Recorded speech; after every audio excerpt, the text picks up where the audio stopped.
hearing is not a welcome place for demonstrations, and anybody who tries to disturb the proceeding is going to be echoed out. Secretary Hegseth, General Kane, Ms. McDonald, we're glad to have you here. There's no doubt that the global threat demands from us an uncompromisingly lethal force. And your efforts over recent months to renew the department's focus on lethality and your attention to the concerns of service members at the tip of the spear are worthwhile and appreciated. Of course, sustaining this shift requires a clear strategy and adequate investments in capabilities. So we're looking forward to hearing in detail what exactly the Office of Management and Budget is requesting on behalf of the Department of Defense for this coming fiscal year, and whether this budget flows from a strategy or instead defines and limits the strategy. This hearing will be the first public demonstration of what we hope to be a productive relationship between the subcommittee and the department.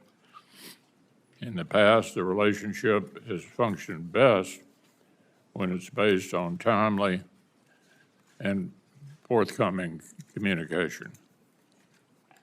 Last year, details from the department and the services about their growing requirements actually did inform the subcommittee's efforts to mark up a bill to provide the military with $18.8 billion in resources above President Biden's last request. Unfortunately, we all know that didn't become law. Regrettably, the CR we're under right now has yet another missed opportunity that compounded the constraints facing the department. On this subcommittee, you'll find plenty of support for the department's efforts, for example, to improve air and missile defense systems, grow the pipeline for unmanned technologies, modernize our nuclear triad, and expand shipbuilding capacity. But lumping reconciliation spending in with full-year appropriations risks conflating different objectives. Chairman Wicker and his South House counterpart have pointed out already that even an important one-time investment in military modernization is not a substitute for steady growth in the annual budget top line. In fact, it may well end up functioning as a shell game to avoid making the most significant annual investments that we spent years urging the previous administration to make. I struggle to understand, for example, why the administration would cut procurement funding in the base fiscal year 26 budget by $14.4 billion and move that funding into, all of which enjoys strong bipartisan support, while that would be moved into a simple majority reconciliation bill. The fiscal year 26 annual request seems to do just this for Virginia-class submarines, Arleigh Burke-class destroyers, and B-21 bombers. Like with critical munitions, we should send the services and industry a sustained demand signal by incorporating them into annual appropriations. If we're really serious about making the sustained long-term investments in our military, then let's do it more than just a one-time injection of funding. If the administration wants to request a $1 trillion defense budget for fiscal year 26 and make a full-year investment in urgent priorities and new programs, let's do it. In the meantime, let's not overstate the fiscal 26 request. The administration's requested base defense budget is lower than 15 of the last 20 annual requests, including President Biden's request for fiscal year 25. In fact, fiscal year 26 extends your predecessor's streak to 5 straight base reduction requests that would fail to keep pace with inflation, let alone with the threat of China. But say we do take reconciliation into account, even then, this is hardly the largest funding request for the Department of Defense. In constant dollars, the fiscal year 26 Department of Defense budget request still falls short of the annual funding request for fiscal 08, fiscal year 09, fiscal year 10, and fiscal year 11. As a share of GDP, even including reconciliation, the fiscal year 26 request is still just around 3%. That's not just half the level of the Reagan buildup that secured peace through strength. It's even less than the 4.5% of GDP requested for defense under President Carter. As we've discussed before, I think it's worth repeating, the cost of a war is a lot bigger than preventing a war. At the height of World War II, 37% of our gross domestic product was spent on defense. In Korea, 13%, Vietnam, 9%, the Reagan buildup, 6%. So we know looking strong actually works. Saves money, saves lives. But what we're looking at this year is less than 4.5% of the GDP, which was the last defense request of President Carter. Why should we expect our allies to spend 5% when we're investing about half that? The failure to spend more on defense is compounded by another dynamic. Every year, a greater share of the defense budget goes to cover costs other than modernizing and procuring new weapons and equipment for our fighting forces. Without additional resources, rising personnel and operations and maintenance costs risk crowding out new capabilities. How we will allocate taxpayer dollars is an expression of our political will.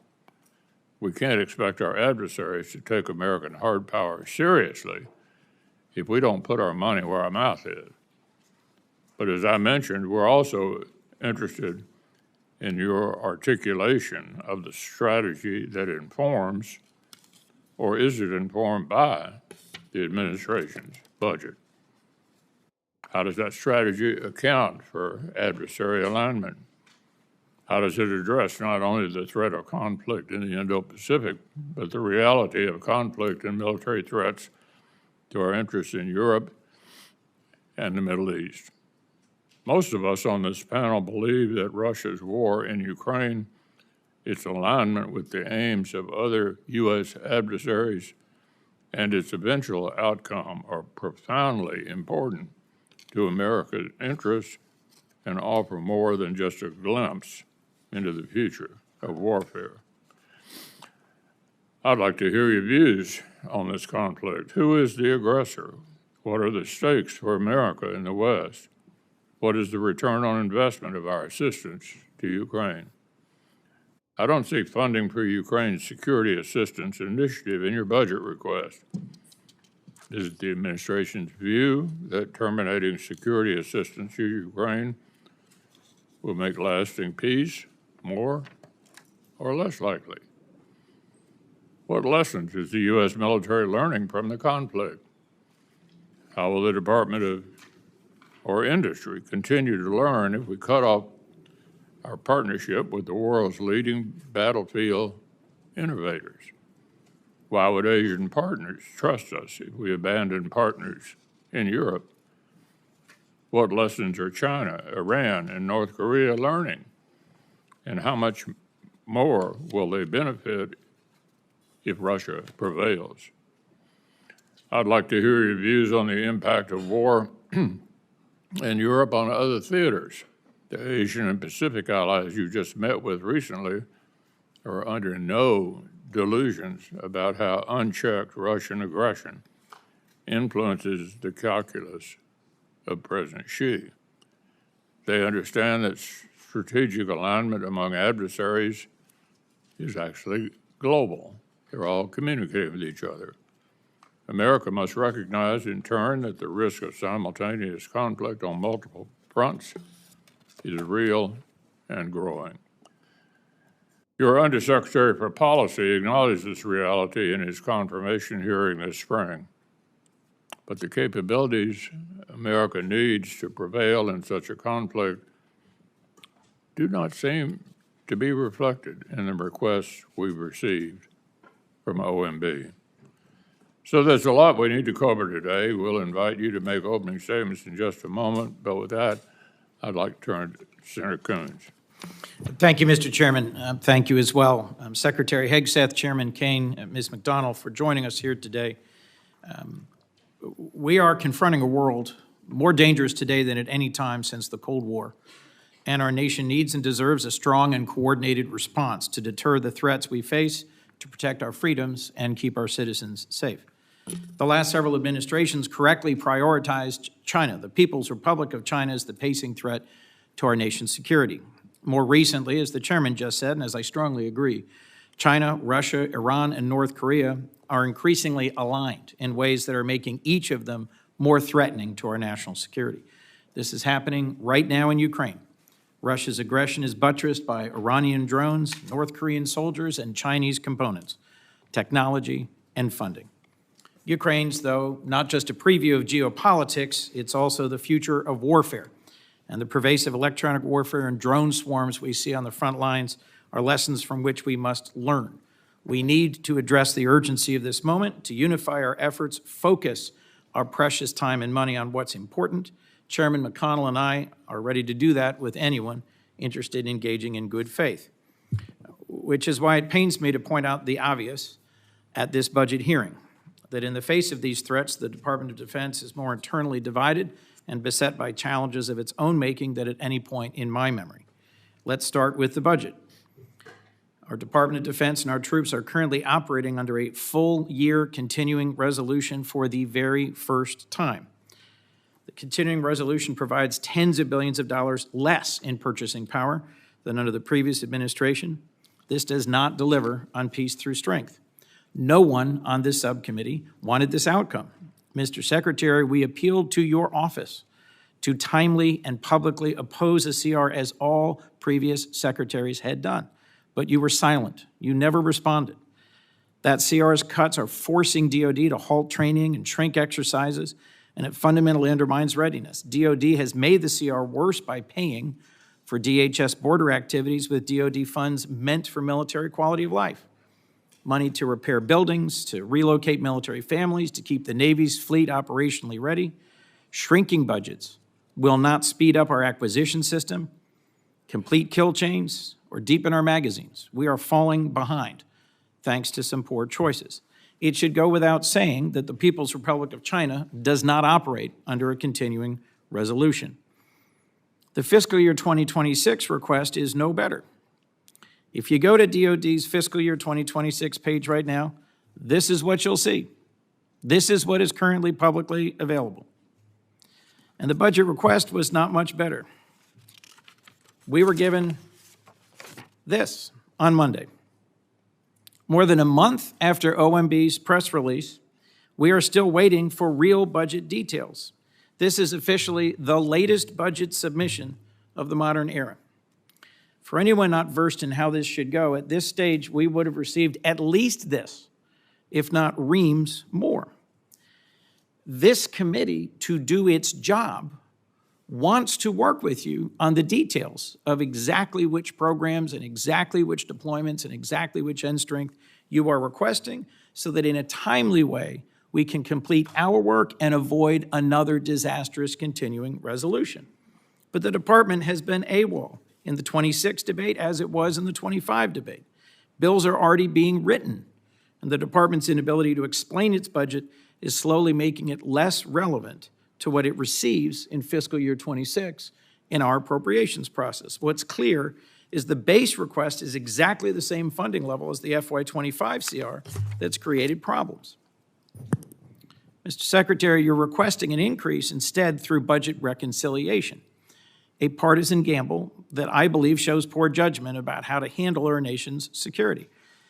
DOD's ability to take care of our warfighters should not be contingent on whether Congress can pass a bill that also explodes the national debt, gives billionaires tax cuts, cuts access to health care, in short, is controversial and uncertain. I think it sends a bad message to the U.S. defense industry about the uncertainty of appropriations for key systems at precisely the time we want certainty and we want more from them. Who wins in all this? Not the American people, our adversaries. Mr. Secretary, I'm also concerned that far more of your time so far has been spent inside the building on culture wars rather than outside the building deterring real ones. This administration began by firing a long list of qualified uniformed leaders without cause. The chairman of the Joint Chiefs, the chief of naval operations, the vice chief of the Air Force, the head of the National Security Agency, the U.S. military representative to NATO, the director of the Defense Health Agency, the head of the Coast Guard, and all of the Service Judge Advocates General. Continues to push out tens of thousands of civilians who should instead be repairing our ships, testing equipment, providing health care. It's rooting out fully qualified, combat-proven service members solely because they are transgender to satisfy a petty animus. And it's censoring service academy libraries so that no future leader of our military can read Maya Angelou or Janet Jacobs' book on the Holocaust. Even Jackie Robinson's World War II service photo is not safe from culture warriors. In January of this year, any patriotic American who met the qualifications could serve our nation, and the Marines at 29 Palms were training for the Indo-Pacific, not the streets of Los Angeles. We worried then about our enemies rather than each other, and we should return to that model. We also, frankly, need to get back to partnering with and supporting our allies. This administration has publicly and repeatedly threatened to seize the territory of NATO allies and retake the Panama Canal. The president paused aid to Ukraine, both intelligence partnership and military support, in the middle of their just war against one of our primary global enemies. And at times, rather than help and partner with our allies, we've levied massive tariffs against our partners. The department's fiscal year 26 request compounds these mistakes by explicitly eliminating assistance to Ukraine and slashing security cooperation with allies around the world, sending exactly the wrong signal. Our global network of strong allies is our asymmetric advantage. The administration's budget request may try to abandon our allies, but this Congress should not. I'll also cite a predecessor in your role, Secretary Mattis, who testified to Congress that we need to complement strong investments in defense with comparable investments in diplomacy and development. In fact, I think he once said famously, if we don't spend adequately on diplomacy and development, I will need more bullets because we will be in more wars. Yet DOJ has shredded our development work, shredding trust as well with partners and allies. Last, I'm troubled by the chaos and poor judgment that have been on full display from the Pentagon front office. Mr. Secretary, you should not have shared operational details of U.S. military strikes on signal with other executive branch officials or personal acquaintances. Mishandling important and sensitive military information in the middle of an operation by a secretary is unthinkable.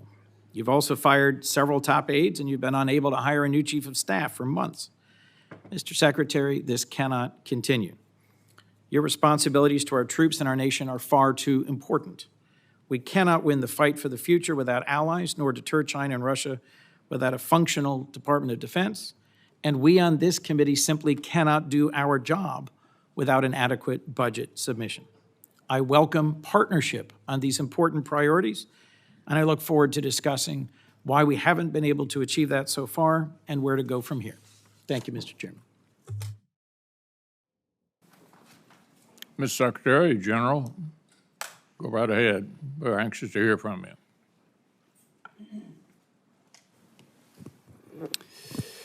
Well, Chairman McConnell, Ranking Member Coons, distinguished members of the committee, thank you for the opportunity to testify in full support of President Trump's proposed fiscal year 2026 budget for the Department of Defense.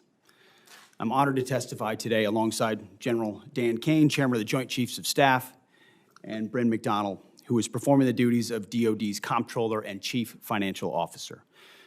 We're also very proud to represent and serve our warriors and their families. Today, as they do every day, they're keeping America safe. They're defending the homeland.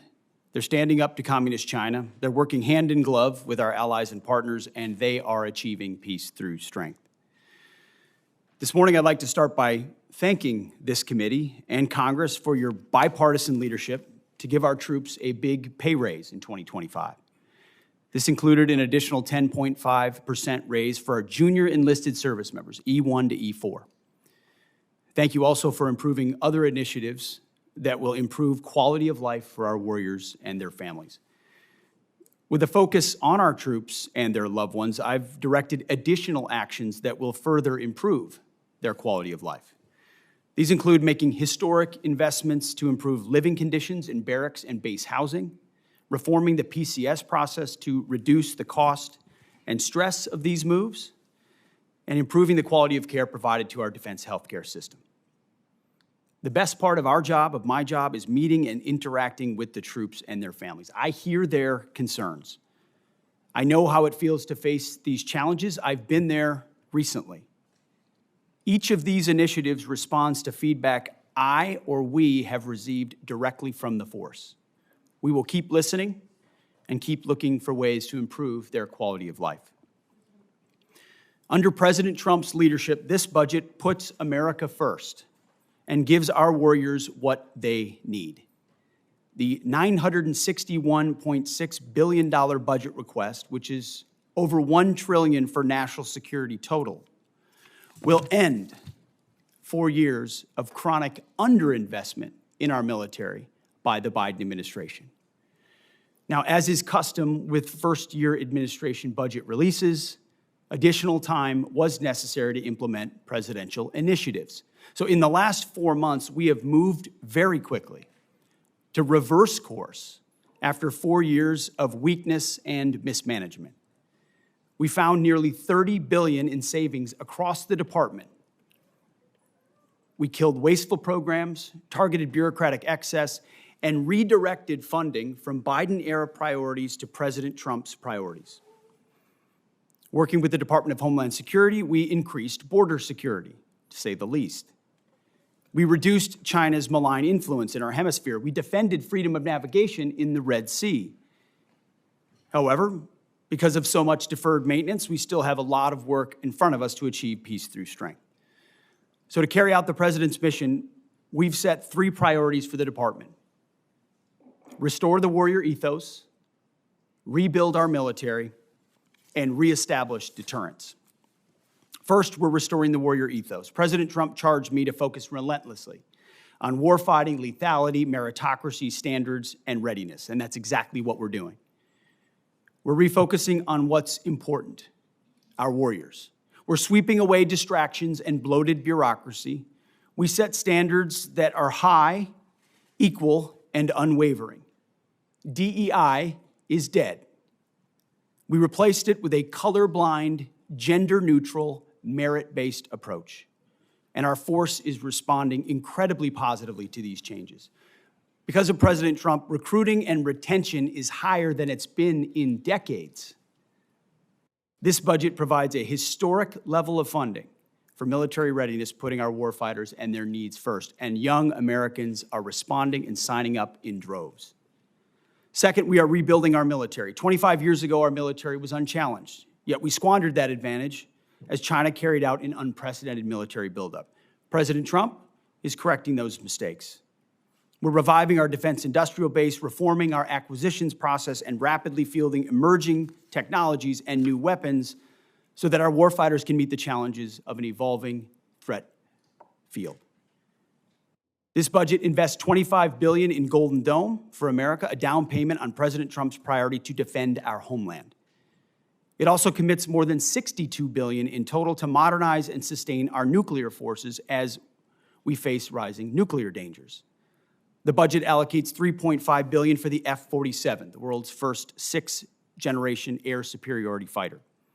The budget will also revitalize our shipbuilding industrial base with $6 billion in funding in FY26 and $47 billion total in shipbuilding.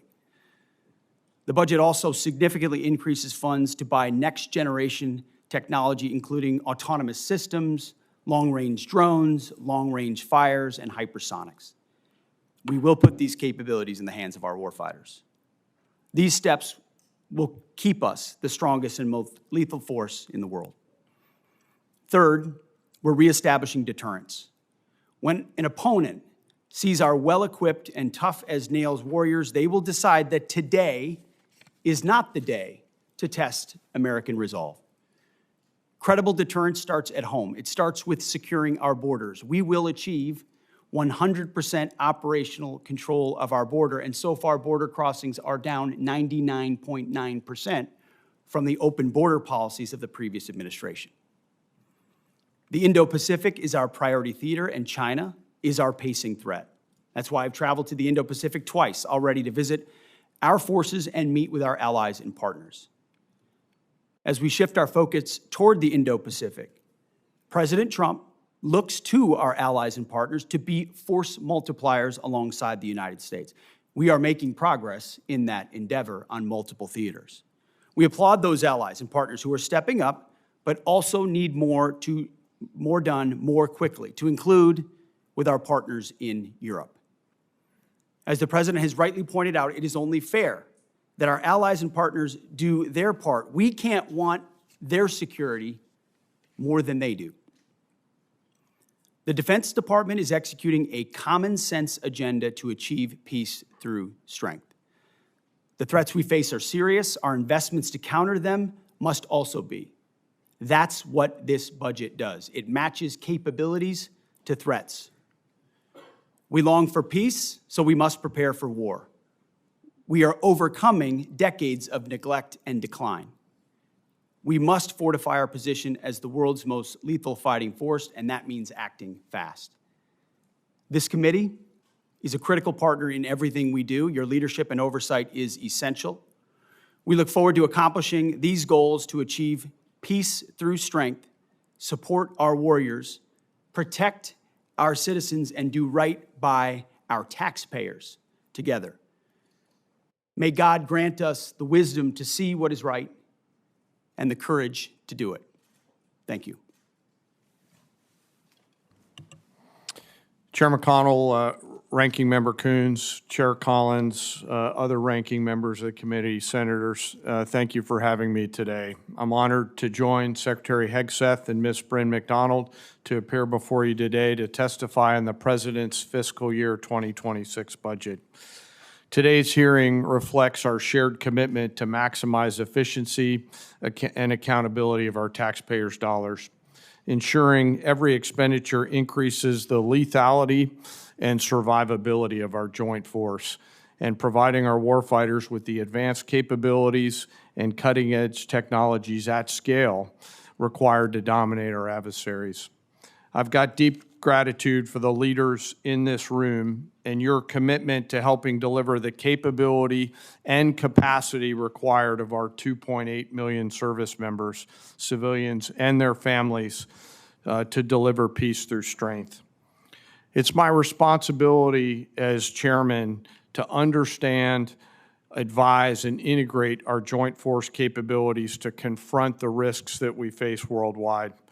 This demands a comprehensive understanding across every domain: land, sea, air, space, and cyber, across all the military services, every region of the globe, and all time horizons. It also requires making hard, informed decisions about where to recommend we prioritize our finite capital that you give us in order to determine and return the ROI on that capital. The President's budget enables the joint force to defend our great nation from adversaries, Mr. Chairman, as you said, seeking to do us harm. We're relentless in our pursuit of innovation and technology that allows us to hopefully deter war at every opportunity while ensuring that we're positioned to win should we be called upon to do so. This budget empowers the joint force to get after the Secretary's 3 pillars, as he mentioned, restoring the warrior ethos, rebuilding our military, and reestablishing deterrence. We intend to deliver that through ensuring that the joint force is properly armed, globally integrated, and ready to go.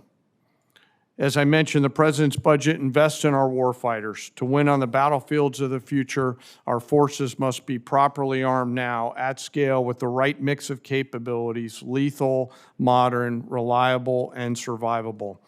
Victory requires people and platforms that will allow us to overmatch the enemy, systems that will work under the most harshest conditions, and technologies that will give our warfighters a lethal edge.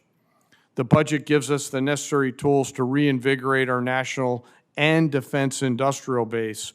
And our nation is full of incredible talent, and we need every bit of it to support the warfighters' demands. This budget also helps the joint force to become more globally integrated. We are relationship entrepreneurs in the joint force, not only working together with our military, but our allies and partners, the interagency, and industry to deliver the capabilities that we've got to have.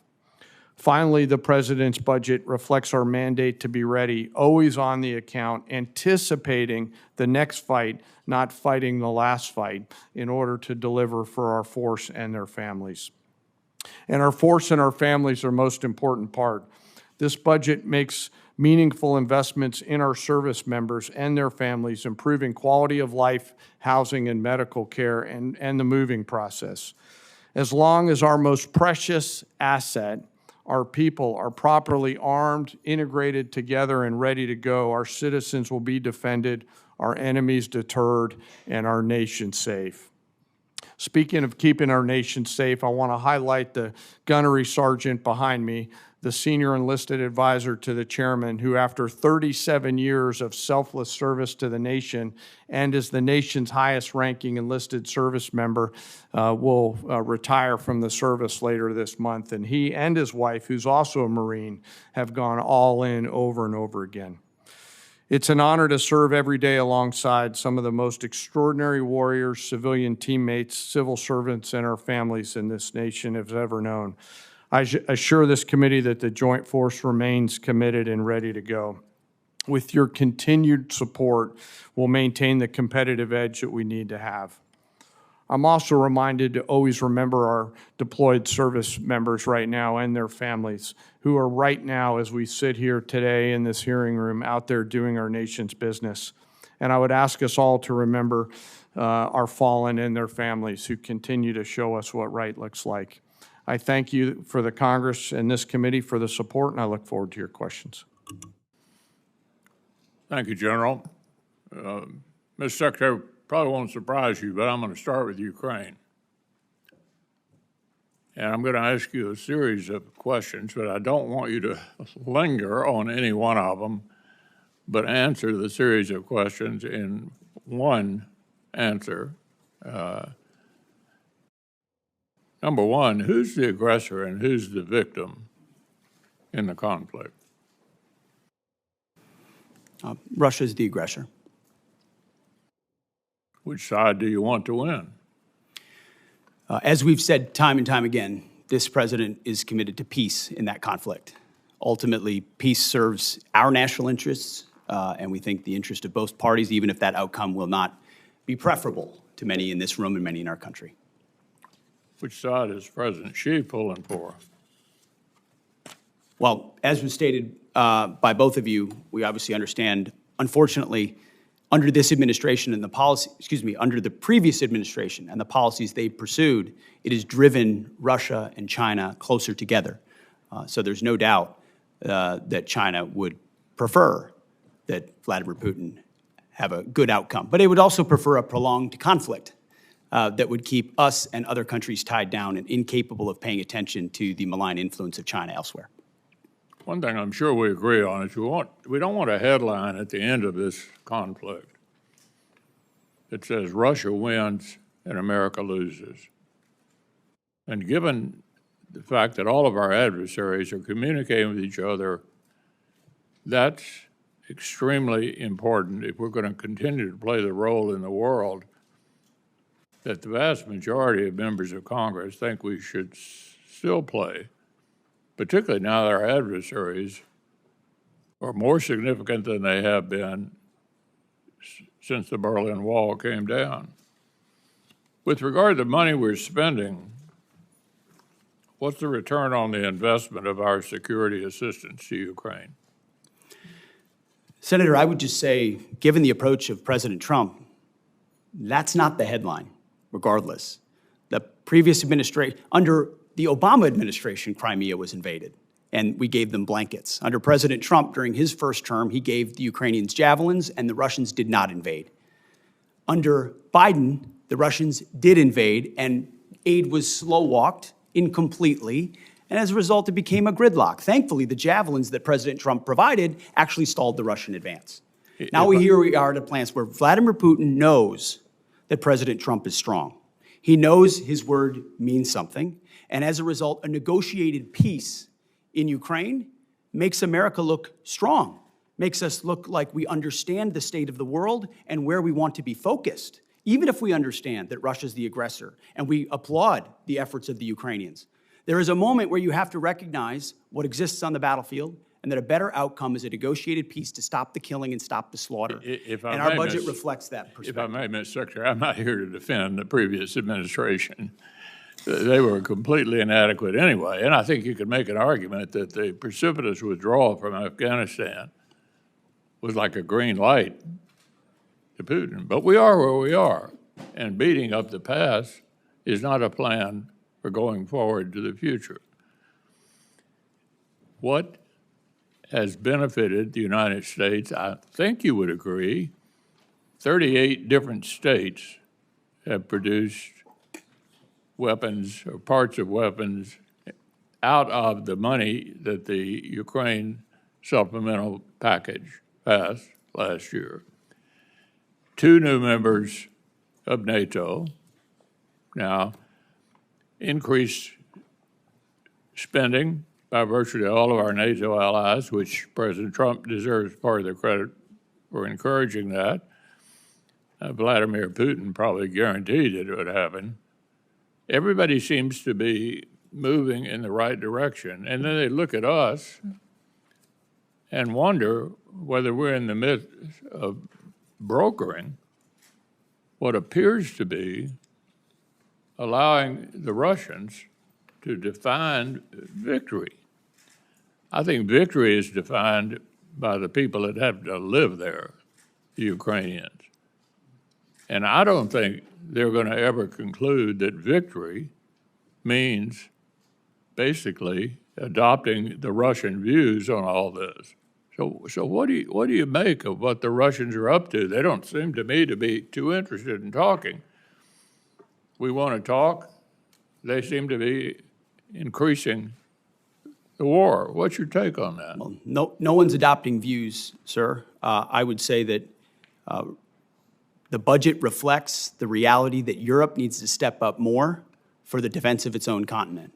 And President Trump deserves the credit for that. In his first term, in this term, we're about to go to The Hague, where we hope most European NATO countries are going to commit to a 3.5, 1.5 total of 5% defense spending, which was inconceivable before President Trump.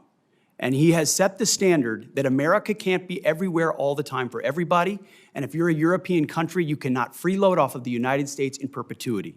You are our allies and our friends, and we will stand with you, but you need to stand up in times of peace and in times of war. And this budget reflects that it's long overdue Europe does more, and that we be strategic about the outcome there, even if it's not preferable for all parties, so that our focus can turn, as was mentioned by everybody thus far, to the Indo-Pacific and our pacing threat, while Europe ensures peace on that continent. And so the budget is meant to reflect that reality. It includes hard choices, but that's been one of the things we're trying to do in this Defense Department is make some of those hard choices alongside President Trump. Yeah, the only thing I would say to conclude this before turning over to Senator Coons, relitigating the past, it seems to me, is not helpful. I didn't defend any of the submissions, budget submissions that the previous administration made. I had a lot of the same complaints about how they were handling this. I want to avoid that for the future. And it seems to me pretty obvious that America's reputation is on the line. Will we defend democratic allies against authoritarian aggressors? That's the international concern that I have about this, and I think a number of my members share that view. Senator Coons. Thank you, Mr. Chairman. Mr. Secretary, just a quick question to clarify something. Is a full year continuing resolution bad for the Department of Defense? Just yes or no? Sir, a full year continuing resolution is never preferable for any department, especially the Department of Defense. Not preferable. And I know, General Kane, I don't need to ask you because your written testimony specifically says routinely operating under continuing resolutions lowers buying power, results in less deployable capital, makes it harder for industry to make long-term investments. And is it your commitment, Mr. Secretary, that you'll work with us to achieve a full-year appropriation? You'll submit the budget documents necessary, work with us closely, that we'll be able to do our work so you can do yours. Senator, we are committed to working with you to make sure the Defense Department gets as robust a budget as possible where we can meet the threats of today and tomorrow. Thank you. I'll just say at the outset for all my colleagues, I am increasingly concerned that there is a threat that some believe they can best govern by continuing resolution, reconciliation, and rescission, and not ever actually have us appropriate. So I look forward to working with you to avoid that outcome, which I think would both disregard the role of Congress and put all of us at greater risk. It seems to me clear with regards to Ukraine that Vladimir Putin has no serious intent of negotiating. He continues to attack civilian targets night after night with hundreds and hundreds of drones. The Ukrainians have just carried out a spectacular attack against military targets. And it seems to me concerning that the 2026 request eliminates aid to Ukraine entirely. At the same time, the Senate has a strongly bipartisan bill led by Senator Graham and Senator Blumenthal to impose more sanctions on Russia, and many senators of both parties want to provide more aid to Ukraine.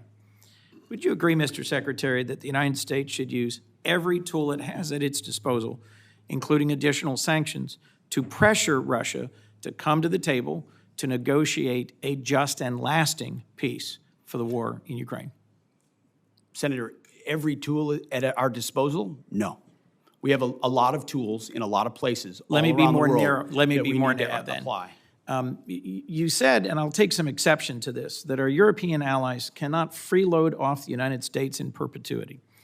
My impression is that Article 5 of the NATO treaty was only invoked once. It was after 9/11. And a significant number of our European allies and partners deployed to Afghanistan alongside us and suffered significant combat casualties. In the first 2 years of the war in Ukraine, a war of Russian aggression, 50 other countries stepped forward, deployed military support, delivered materiel, provided financial and operating support, and at regular meetings of the Defense Contact Group, your predecessor led that process of deploying military assistance. What message do you think it sends? That as Ukraine continues to suffer day after day of punishing attacks on civilian centers, we're not using the $3.8 billion in presidential drawdown authority that remains to send additional air defense and interceptors, and you yourself chose to not attend the Ukraine Defense Contact Group. Mr. Secretary, why not use the already appropriated presidential drawdown authority to deliver defense material badly needed by Ukraine? Well, Senator, as you know, the presidential drawdown authorities 71 through 74 still apply, and they are still flowing. There's some in reserve. To your question about my statement, and I served with a lot of NATO allies in Afghanistan as well. Incredibly capable Canadians, Brits, and Australians and others. And grateful for them, and I've gotten to know a lot of them in this process going to Brussels. Amazing people, amazing countries. Thus, I was struck, Mr. Secretary. But we also wore a patch on our shoulder that said ISAF, International Security Assistance Force. And you know what the joke was? That it stood for I Saw Americans Fighting. Because what ultimately was a lot of flags, was not a lot of on-the-ground capability. You're not a real coalition, you're not a real alliance unless you have real defense capability and real armies that can bring those to bear. And that's a reality that Europe is waking up to quickly, and we're glad, because they're Mr. our Secretary. friends, and we want them to be safe and free and secure. And sometimes that takes true talk and tough love, and they've responded very well to that because we want them to succeed. And Mr. President Trump Secretary, wants them let's to. just make clear for the record that our military partners in Afghanistan included many who served and died.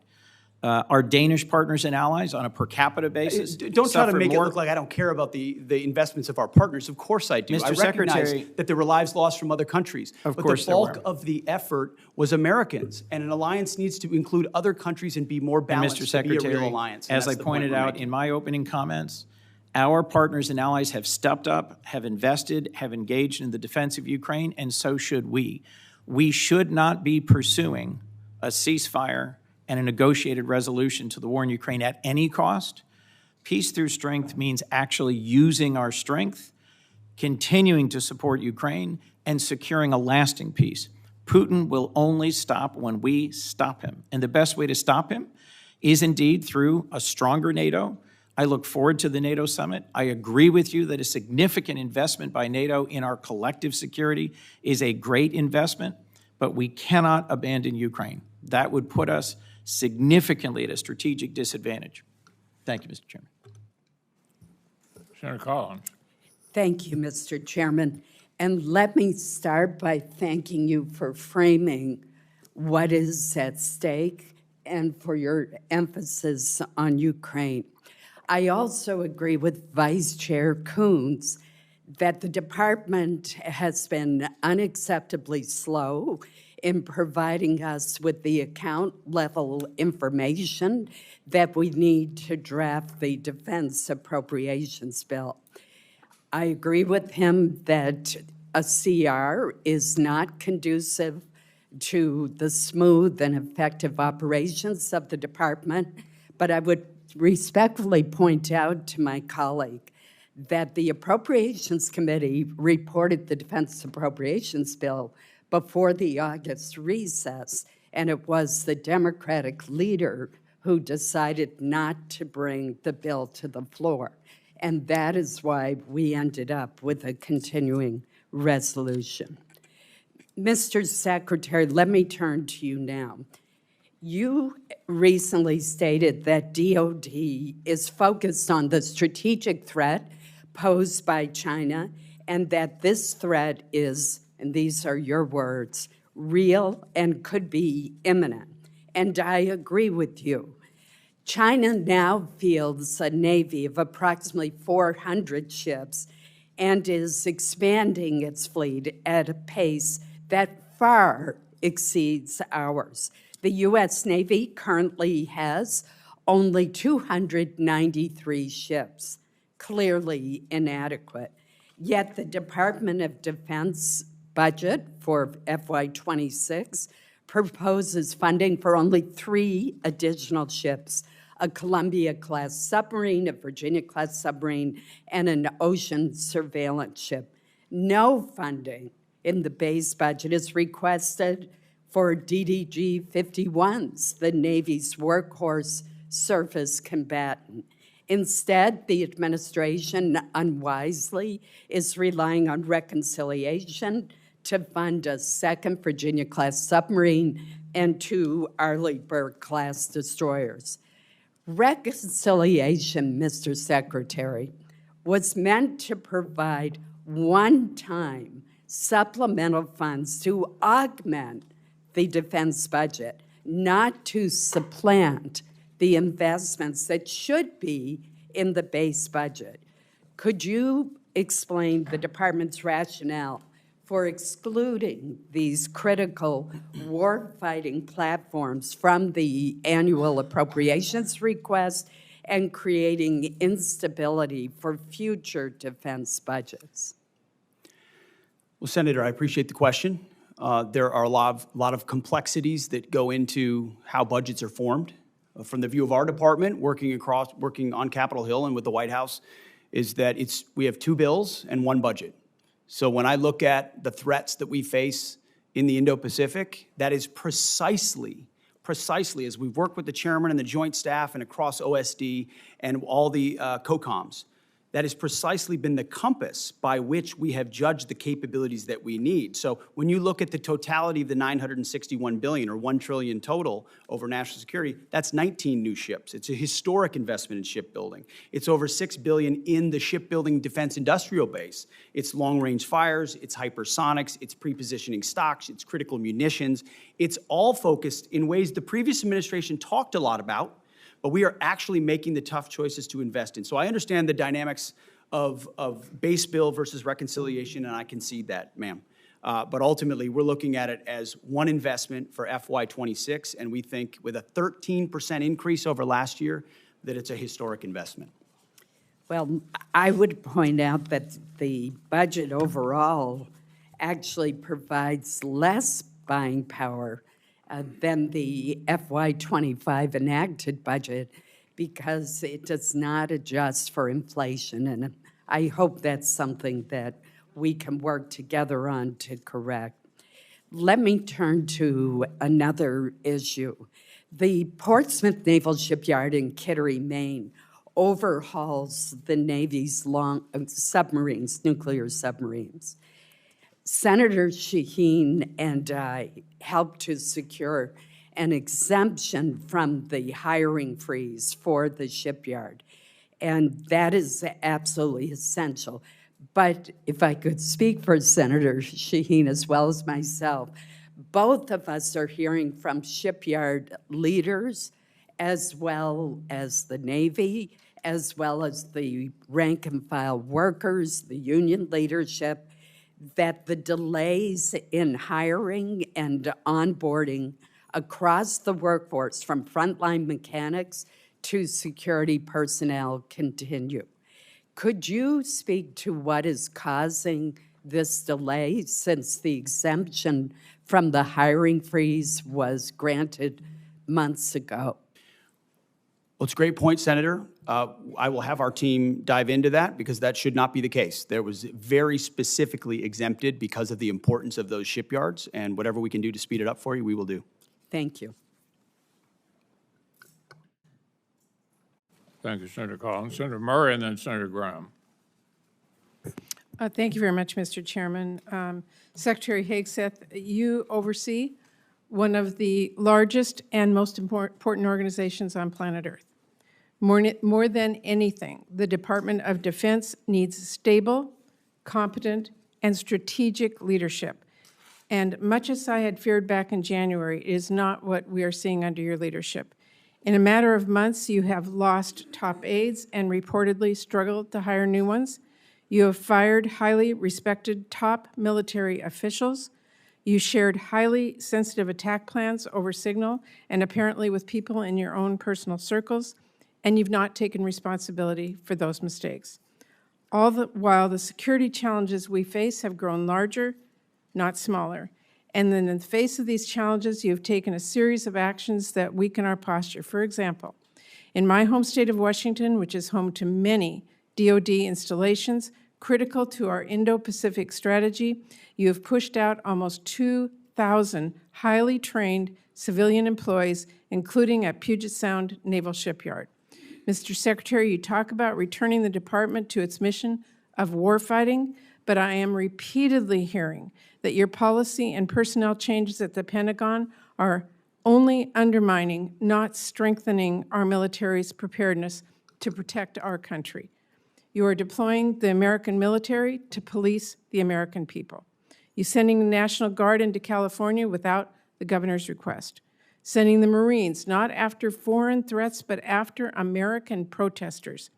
And now President Trump is promising heavy force against peaceful protesters at his D.C. military parade. Those sorts of actions and that sort of rhetoric from a president of the United States should stop every one of us cold. Threatening to use our own troops on our own citizens at such scale is unprecedented, it is unconstitutional, and it is downright un-American. We should all be speaking out against this and demanding accountability. Now, Mr. Secretary, I have to say, for people who tout their commitment to transparency and efficiency. I've never seen an administration more bent on hiding basic facts from American people. Your department has been unresponsive to congressional inquiries and oversight requests, all the while you are working to muzzle the free press, denying journalists access to the Pentagon press corps. Now, before I turn to my questions, let me just note, it is now mid-June, and we only, just a few days ago, received some, but not all, important portions of your budget request. It should not have taken this long to get this request, and we do still need to see the justifications in order for this committee to do its work. We're missing those. Not having a full budget at this juncture is really unacceptable. So I am deeply concerned.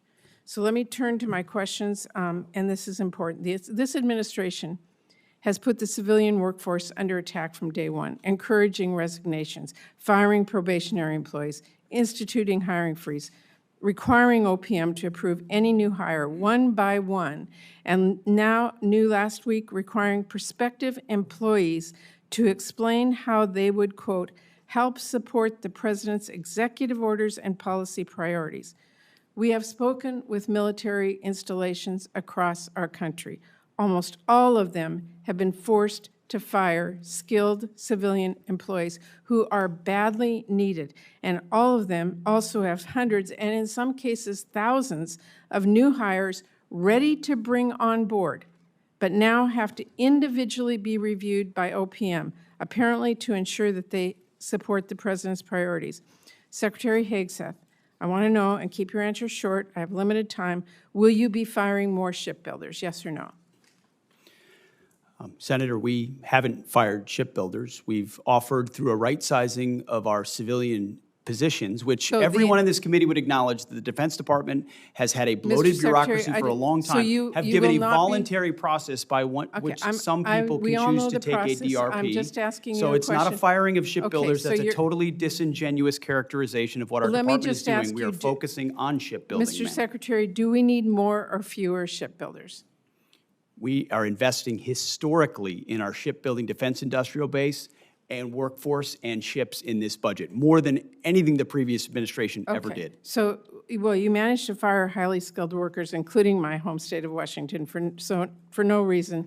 So let me just say, the Navy needs welders, not people who can recite a president's executive orders. If the Navy wants to hire a qualified candidate for the role, but that candidate happened to vote for or donate to Democrats, would they be hired? Senator, there's never been a litmus test for hiring welders. Well, If that, you can that weld, is you what can work at new- the Defense Department. That is what they are being asked. And Mr. Secretary, I just have to say, we need to drop the politics in our military. We need to hire the best people. We do not need to force them out. That is simply the case at this point. I'm out of time. Thank you, Mr. Chairman. Senator Graham. Thank you. Welcome. One of the things you're trying to do is hire people based on merit, right? Yes, sir. You could care less if they're libertarian, vegetarian, Democrat, Republican, as long as they can do the job? Yes, sir. Okay, all right. More people are joining the military now than any time in recent memory, right? Yes, sir. So the situation described by Senator Murray is not being viewed by other Americans because they're signing up in droves. Senator, there's been a historic surge. You know why? Because they think you're a winner. They think you're going to lead. They think you're going to have their back. That's why they're signing up. Keep doing what you're doing. Now, do you agree that the world kind of miscalculated Hitler in the 20s and 30s? Certainly did not understand the scope of the threat. Yes, Like the Senator. guy wrote a book, I want to kill all the Jews, and nobody believed him. You remember that? General Kane, is that a fair statement that the military-industrial complex of the 20s and 30s really didn't miscalculated Hitler? Yes, sir. The danger of that is like 50 million people get killed. So let's don't do that now. As to Iran, they say they want to kill all the Jews. Do you agree with them? I believe they mean what they chant. Yes, Senator. Do you agree with that, General Kane? Sir, I think they've got some agendas for sure to Well, is advance that our- agenda to use a nuclear weapon against Israel? Sir, I think they would potentially. They do had that, a yeah. nuclear weapon, would they use it against Israel? In your professional military judgment. Sir, I think they'd use it to pressure Israel. I don't know whether they would use it. Well, is it 50-50, 60-40, 70-10? What is it? Sir, I don't know what the Well, percentage is. you can't be wrong, can you? What does Israel think? Sir, I think they think they would potentially. What do you use nuclear. think, Mr. Secretary? If they I had a think- nuclear weapon, would they use it to wipe out Israel? I think Israel believes, quite understandably. believe that? That it is an existential Do threat you to their believe existence. that? Hold on, and then in the hands of the wrong Iranian, a cleric or a radical, that they would seek to Well, use is this a radical cleric that exists there today? Well, as of If right he's now, not, yes. who the hell would be? So I'm trying to get everybody to think, let's don't do what we did in the 30s. They're going to use a nuclear weapon if they get it. Are they trying to build a nuclear weapon versus a peaceful nuclear power program, Mr. Secretary? Have the Iranians been trying to build a nuke? There are plenty of indications that they have been moving their way towards something that would look a lot like a nuclear weapon. Does China intend to take Taiwan by force if necessary? We don't believe they've made that decision yet, but certainly if you look at their exercises that they're performing in that area, they What look do you a lot think, like General what that would Kane? look Do you like. think China is intent on taking Taiwan? Sir, I think it, not to split hairs, but I think it depends on what you define take. I think if. I mean, like, take it over. I think if they could get them their way, for sure. Do I think they're going to use military capability? Maybe, maybe not. Do we need to be prepared for that? Yes. Is Putin going to stop in Ukraine? I don't believe he is, sir. I think he'll What do you go think? until. What do you think, Secretary? Is he going to stop? Remains to be seen, Senator. Well, he says he's not. I mean, you know, this is the 30s all over. It doesn't remain to be seen. He tells everybody around what he wants to do. Are you familiar with his military buildup in terms of armaments? It's well beyond what we need to do to take Ukraine. Listen, I think I like what you're doing. I just think we got to get this stuff right.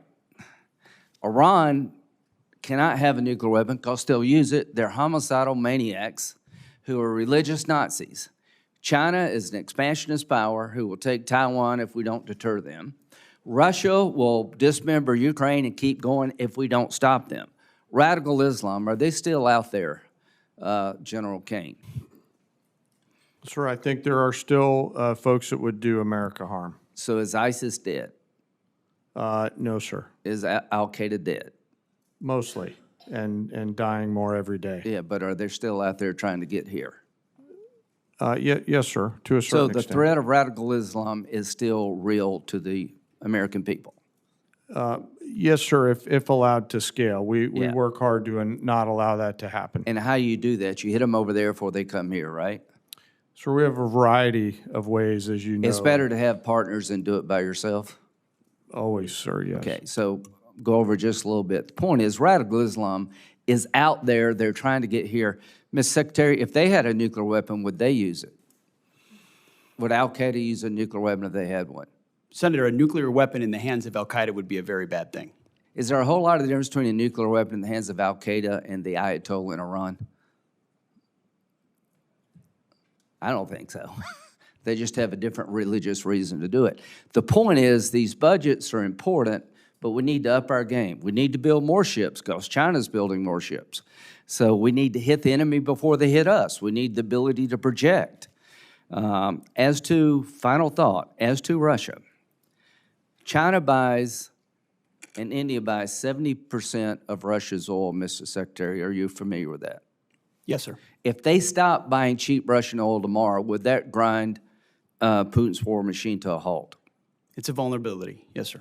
We have an ability through legislation to get China and India's attention that if you keep buying cheap Russian oil to empower Putin to kill Ukrainian children, you're going to lose access to our markets.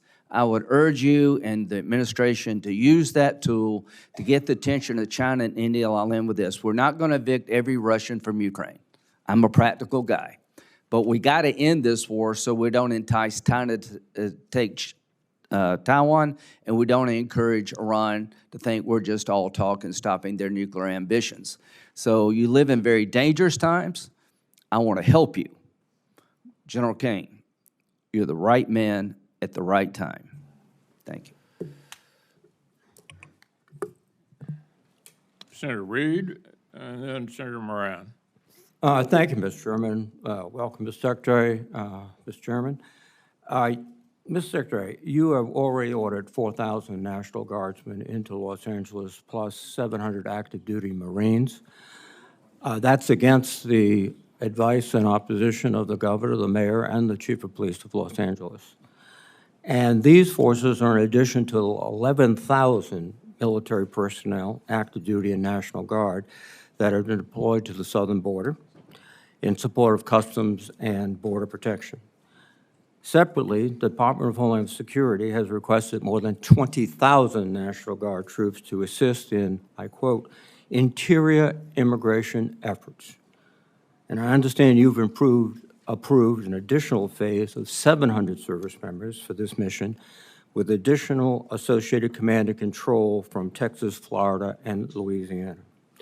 This week, the Department of Homeland Security sent another request for DoD support to transport ammunition, quote, to authorize military forces to detain or arrest American citizens, to provide DHS with military drone surveillance support, and to have the Marine Corps advise DHS on running joint operations.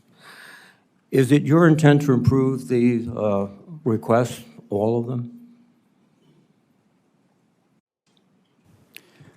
Well, Senator, we very much support President Trump's focus on defending the homeland on our southern border, as well as supporting law enforcement officials doing their job in ICE in Los Angeles who deserve not to be assaulted, accosted, and rioted while rounding up one of the 21 million illegals allowed in as an invasion under the previous administration. I would Are you note, prepared to authorize DHS to use drones and also to authorize military forces to detain or arrest American citizens?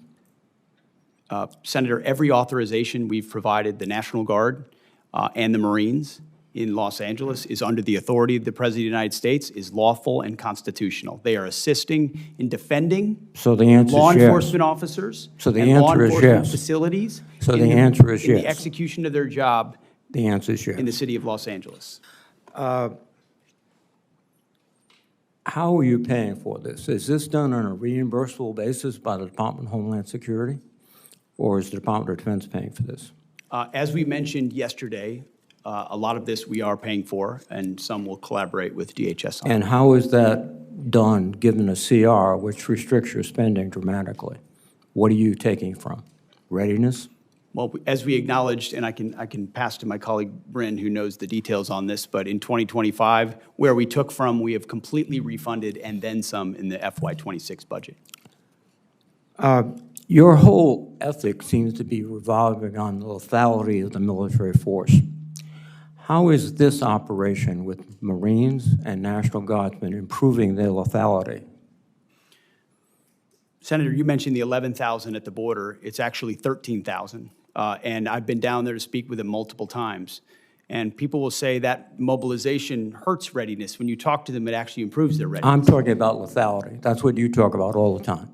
Readiness and training and Training, accountability is all part of lethality. No, that's right, training. The more ready you are, the more capable you are, the more accountable you are, the higher your standards How are. much- It all makes you more lethal. So you're, And the mission in Los Angeles, as you know well, sir, is not about lethality. It's about maintaining law and order on behalf of law enforcement agents who deserve to do their job Excuse me. without being attacked by mobs of people. And so Law- we're very proud that the National Guard and the Marines are on the streets defending the ICE agents, and they will continue to law do that. and They're doing a order great is a job. civil function under the Constitution of the United States. Civil enforcement, law enforcement authorities, not the U.S. military. And There's there- plenty of precedent for the U.S. military supporting law enforcement And officers. what your military is doing right now is laying concertina wire, guarding buildings, maintaining vehicles for other services. This is not only, I think, illegal, but also a diminution of the readiness and the focus of the military. But let me change course a bit. There's a general understanding that you have taken possession of this Qatari aircraft, the 747. But there are public reports that the Qataris have not yet signed a memorandum of understanding, which would specify that the agreement was initiated by the Trump administration, and Qatar is not responsible for any future transfers of the plane's ownership. Are you in possession of the Qatari airplane now? Any specifics about future aircraft that could be Air Force One can't be discussed here, but Sure, it can be there discussed is a here. Are you conversation in about a possession- memorandum of understanding. A memorandum of understanding remains to be signed, Senator. You have signed a contract with a company to reconfigure the aircraft. What is the price of that contract? That cannot be revealed in this setting, sir. Why can't it be revealed in this setting? Well, this is the Appropriations Committee of the United States Senate. We appropriate the money that you will spend after it's authorized by my committee. And you cannot tell us how much the contract is for? You will have that number, Senator. It just No, can't be we talked about want in it the now. public It's been realm. signed, the contract has been signed, correct? The contract has been signed? The memorandum of understanding is No, not no, complete, and I'm therefore talking about it's the not complete. contract with the American contractor. Has it been signed? It's nothing on that front that I'm aware of is being executed. Well, that's contrary to what we've all heard. Second thing, what's the delivery time in the contract? Again, the delivery time of anything of that sensitive nature is not for public consumption. Can you tell me the delivery time for the Boeing aircraft that were being prepared for Air Force One? Was that in the contract? One of the problems is that the way we actually procure aircraft in this country takes so long Oh, that yeah. when it's ordered, it's 7, 8, 9, 10 years late, requiring the necessity for a stopgap alternative. Well, no. What you've just said is that the Boeing information was public knowledge. The delivery date, the cost overruns, but this is not. Because this is not only a bad deal for the American public, it is just it's gratifying the president's ego. That's all it is. Thank you.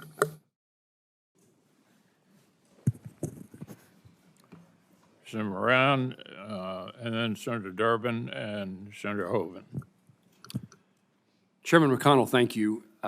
Secretary, an issue for me as a Kansan, but an issue for folks who fly out of Ronald Reagan National Airport. January 29th, Army Black Hawk helicopter and a commercial airliner arriving at DCA from Wichita collided midair. I know you're aware of it. You were involved in responding on the night of the accident, January the 29th. It killed 67 individuals, many of them Kansans. I want to hear a confirmation from you. Since that flight, I ask, as did the Department of Transportation, the FAA, that the helicopter flights emanating from the Pentagon be put on pause. It's my understanding from information from the Army is that since January 29th, 7 flights have taken off and landed at the Pentagon. 6 of those flights occurred during periods of high volume at DCA. One of those aircraft caused 2 different commercial flights to abort landing on May the 1st. And since this latest incident, I understand that all flights have been halted. My question is, will you commit to maintaining that restriction on all non-essential rotary flights, including VIP transport from the Pentagon until the Department of Transportation, the FAA, determines the safe way in which that can be done, if there is a safe way? Senator, that was a very tragic incident, which can never happen again. We initiated an investigation immediately, worked directly with the Department of Transportation immediately. They've taken the lead on it. In real time at that moment, we even stood over maps and looked at routes to make sure we were ensuring that routes of Blackhawks were away from the flight path so that it didn't happen again. There are essential reasons why you may need to move along a corridor similar to that, but there is no authorization for VIP or convenience flights along that route. That is not the case and will not remain the case. You have our assurance that I'm working with Secretary Duffy very closely to make sure that the only flights that would be, even in a modified path, would be those that are necessary and authorized. And that ban, except for That ban on non-essential flights, including VIP transportation, remains in effect until Secretary Duffy reaches a conclusion if it's possible to fly safely. We are in direct coordination with Secretary Duffy, and we take his recommendations very seriously and work together. And only where there's a dynamic and ongoing need for the Defense Department would we push back and try to figure out a middle ground. Thank you, and I compliment you on your response and engagement on January the 29th. I appreciate that very much, including the conversation you and I had that evening.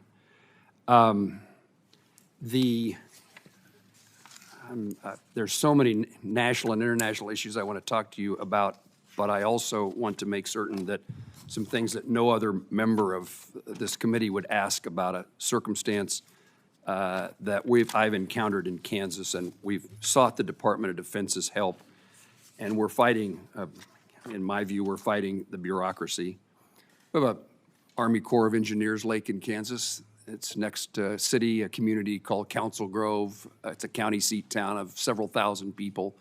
Their community depends upon the tourist traffic and usage of that lake. They had a manager, a ranger at that lake. The Corps did. That ranger shifted to another lake. The hiring freeze prevented somebody from being hired to replace that person. The Secretary of the Army, I appreciate his cooperation, signed a waiver to allow the hiring, but now have been told weeks to months for the Army Corps of Engineers to go through the hiring process to replace the person. And if I could get your attention or your staff's attention to see if there is not a faster way. This community says that the people who come to stay and visit the lake, so at the moment the marina's threatened to be closed, there's no one to clean the latrines, no one can check the permits, so the lake is unusable, and summer is the season in which this community thrives based upon visitors to the lake. And I was told by the Army Corps of Engineers they had the person they wanted to hire. That person had applied, but the hiring freeze prohibited him from being hired, and they have people in mind to be the seasonal employees to do the seasonal work at the lake. But now the bureaucracy, my word, not anybody else's, I suppose, the bureaucracy of the Army Corps of Engineers delays this even weeks or months longer. The season, we've already missed Memorial Day. Can you help me? This is an issue we were made aware of almost in real time, and the Secretary of the Army was very responsive. He was. And I'm actually meeting, as it happens today, with the Director of the Army Corps of Engineers to, across the board, identify where this is happening and free it up, so it'll get special attention. I appreciate that very much. The season is fast dissipating for the success of that community's economic well-being. It was reported that the Pentagon is or has diverted anti-drone technology intended for Ukraine to the U.S. Air Force in the Middle East. And the explanation for that was the safety and security of our military men and women in the Middle East depend upon this technology. And I assume no one can argue with the importance of protecting our military. Was there a precipitating factor that caused that circumstance to be, that move to be necessary? And is there any plan to provide Ukraine with the necessary technology to replace that those anti-drone defenses? Senator, as you know, the Middle East is and remains a very dynamic theater. In the interest of putting America and Americans first, we're going to surge counter-UAS systems to our troops and our bases and our places first if we think there's a potential for a threat. And considering the environment there right now, that has been and will continue to be a priority for us. What about the capability of resupplying or reinserting that technology into other places, including Ukraine? Is the capacity just not sufficient to do that? We would have to review the capacity, but it's one of the challenges of all the munitions that we've given to Ukraine over these last 3 years. Is it's created some challenges in other places.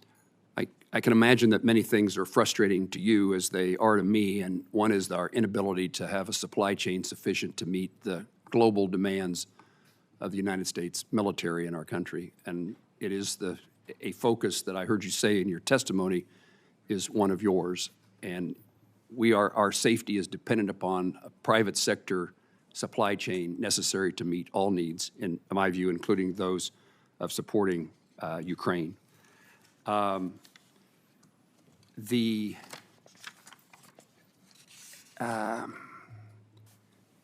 very supportive of the Department's review of our withdrawal from Afghanistan, the United States withdrawal from Afghanistan. I think it was one of the saddest days in my experience as a member of Congress to see the circumstances and the nature of our departure and the loss of life that occurred in that effort. It is important that we do, when we're withdrawing, we do it in a way that protects our interests, and we did not do that in my view. It's also a poor signal to our adversaries that we are feckless, we're incapable of doing things well. It also is a message to our allies that we may not remain strong and keep our commitments to them. So while I wouldn't debate the departure from Afghanistan, in my view, it's undebatable about the nature of the withdrawal and how damaging it was to our country. In the midst of all that chaos, we abandoned thousands of Afghans who worked side by side with Kansas soldiers. I hear about it frequently, and I heard more about it back at the time about who we left behind that were allies and friends of those who served. Can you help fix the problem of those who are in limbo, who were our Afghan allies, and their status either here in the United States or their status waiting to come to the United States? What should be our policy?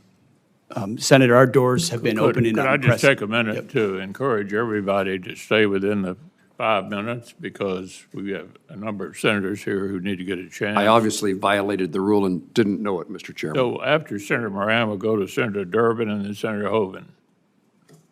Mr. Secretary, I'll follow up with you. Okay. My turn.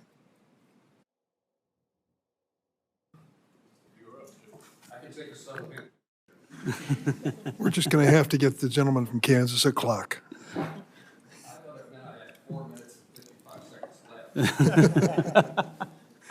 Mr. Secretary, I was surprised to learn that medical research has discovered the probability that men and women who serve our nation develop certain cancers more prevalent among them than the general population. Are you aware of this? That men and women in uniform may develop certain different cancers than civilians? More frequent and the like? I'm not familiar with the particular study that you're referring to, but I'd be interested to see it. Also, I learned at the same time that brain injuries are particularly prevalent among some members of our military. And understanding the violence of that experience, it's not a surprise. But it does have long-term impact. Were you aware of that? Yes, sir. Do you know why? Well, decades of deployments to places where explosions, large and small, happen on the regular basis, and certain people are right next to small explosions on a regular basis or big explosions in one incident, or they have a duty MOS, like you're an artilleryman, where the constant thud of that alters the physical aspect of your brain in ways that we don't fully understand, but we know are caused by that service. So we're very aware of that. Do you feel a special responsibility as Secretary of Defense representing these services and the men and women who are part of them to make sure that we get as quickly as we can to the bottom of this and figure out what we can do, if anything, to reduce the likelihood of additional cancers or brain injuries? Senator, I served with a lot of men who were affected by, in a lot of ways, by those types of symptoms, including symptoms that led to the taking of their own life. Yes. This is a deadly serious issue. We are committed to getting to the bottom of who it affects and why, and making sure we do right by it. So let me tell you what I've done about it. As chairman of this subcommittee at one point in time, we have dramatically dramatically increased the medical research to protect the men and women in uniform. As we learn these things, we want to get to the bottom of it as quickly as possible. It is enough for me that they risk their lives for our country. We shouldn't make it a more dangerous situation, and we ought to understand what's going on in their minds and their bodies when they serve. And as a result of that, we have dramatically increased defense medical research. I think we owe it to the men and women in uniform. Your budget cuts two-thirds of that amount for defense health research. How can that be consistent with our mutual goal of making the military life a safer life for our men and women in uniform? Well, Senator, I would take issue with your characterization that all two-thirds of that, whatever was reduced, is focused on the issues that you just spoke about, because those are issues that, as a secretary who's very close to these issues and knows people close to these issues, my team knows that's exactly the type of research that we would fund. But we did find lots of other research inside the Defense Department to the tens and millions, and in some cases, hundreds of millions of dollars that was a boondoggle for the American people. Why? And Why do you we were say, proud to get give me rid an of it. example of a boondoggle in medical research in There are defense health. multiple. I mean, we're talking about some stuff I shouldn't say in public. You know, marbles in the rear ends of cats. Tens of millions of dollars, things that don't Is this have like the a 300 connection 300 to is this, what is you're like- talking about. Is So this I like the respect 350-year-old Social Security check that the president told us? Senator, I respect completely the issue that you're speaking with, and this department couldn't be more sympathetic to that and Well, ensure that it's it's- funded. But the Defense Department has been a place where organizations, entities, and companies know they can get money almost unchecked to That's whether or not not true. it actually applies to things that happen on the battlefield. That's just not That's even what close. we worked very hard to find in ways that other secretaries have not. Let me tell you, This that's committee and a- others talk about waste, fraud, and abuse all the time. We have actually gone after waste, fraud, and abuse because Let me every let dollar me that's just tell you that spent is a eliminating- dollar we can pour into the warfighter. Eliminating two-thirds of the money for defense health research, put that next to the decision to cut NIH medical research by 40%. Does that make America great again for these military families? I don't think so. $45 million for a parade, for God's sake. Money should be put in defense medical research instead of wasted on some pomp and circumstance for the president. This is not consistent with what the men and women in uniform deserve. Senator Hoeven, then Senator Schatz, Senator Bozeman. Thank you, Mr. Chairman. Want to thank you for being here, and I want to thank you for your service as well, Mr. Secretary General. Appreciate it. I want to talk about our strategic defense, and in two aspects. One's our nuclear forces, and then the Golden Dome concept. And if you think about it, you know, they really go together. In other words, our nuclear forces, the nuclear triad is what has kept any country from ever challenging us with any kind of nuclear weapon, right? And it's done that since World War II. So it's vitally important that we maintain the strongest nuclear arsenal in the world. Would you agree with that, Mr. Secretary, and also General? Senator, no doubt. Our nuclear triad is the silent foundation of our entire deterrent effect. And that's why this budget fully funds all three legs of the triad and makes sure we're leaning forward and ensuring we have the most capable nuclear deterrent possible. General? Sure, I'd agree with that, sir. Right. It is the bedrock on which all our conventional forces reside. So we've got to update our nuclear forces to make sure that they're always superior to any near-peer adversary. That's the Sentinel program. Now, in 2025, 1.7 billion was taken out, which we are putting back in through reconciliation, and there's 4.1 in 26 versus the 5 that was originally asked for by Air Force. But that's an overlap in terms of it's actually only 2.6 because that 1.5 is being brought back in. I want to know, and I want assurances, I'd like assurances from both of you that effort with Sentinel will be funded so that we stay on schedule with that vital upgrade. Secretary? If you want, we could have Bryn speak specifically to that. Can you, that we are funding it fully? Yeah, the key question here is a commitment to keep that on schedule. Yes, sir, the Sentinel is fully funded. The only reductions in '26 were a reflection of the Nunn-McCurdy breach that the Sentinel program experienced. But since then, there's been a restructuring, which the Secretary can speak to. And Secretary and General, y'all are committed to keeping that on schedule and providing the funding to do The it? challenge with that program has been how it was administered from the beginning, which everyone in this committee is aware of, leading to the Nunn-McCurdy breach, needing to an understanding of how we do it properly. We are putting our best people with a daily focus on this program to get it back on track, because that's how important it is. So you are committed to keeping it on schedule. And on Nunn-McCurdy, General of the Air Force, I want to commend. They've done some good work, and we've worked closely with them. But we need a commitment to keep the funding going, to keep them on schedule as well, with the revisions based on Nunn-McCurdy. The funding is there, Senator. It will be incumbent on the service and others to keep that on track. But it has not, thus far, been a program that's done that. Right. But I'm not criticizing you. I'm trying to make sure you're committed to keeping that funding in place to do it. Is that the case? The funding is in the budget for FY26 completely. Okay. General? Sir, I'm guessing you know that in my job, I don't actually fund anything. I just recommend and advocate for. So I'm going to defer to my bosses to the left on the. I understand, but there's a difference between what you all in the Air Force have asked for and what's in the budget. Yes, I sir. understand the Nunn-McCurdy adjustments. I just want to make, and we're working closely with Air Force, and we'll continue to. I just want to make sure the commitment's there. Sir, you've got my support to continue to advocate for the program through the Air Force and through the chief and the secretary down there. Thank you, sir. And then I want to flip to the other side of the coin, which now is Golden Dome. I mean, we've got the nuclear forces, so nobody ever tries to fire a missile at us, right?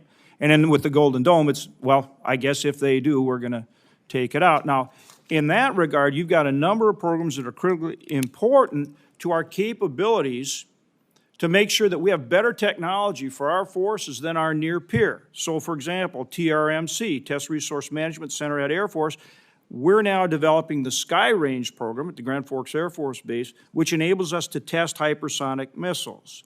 I wonder, George Rumford leads that program. I wonder, understand your commitment to that program, to drone, counter drone, which we're seeing is so important.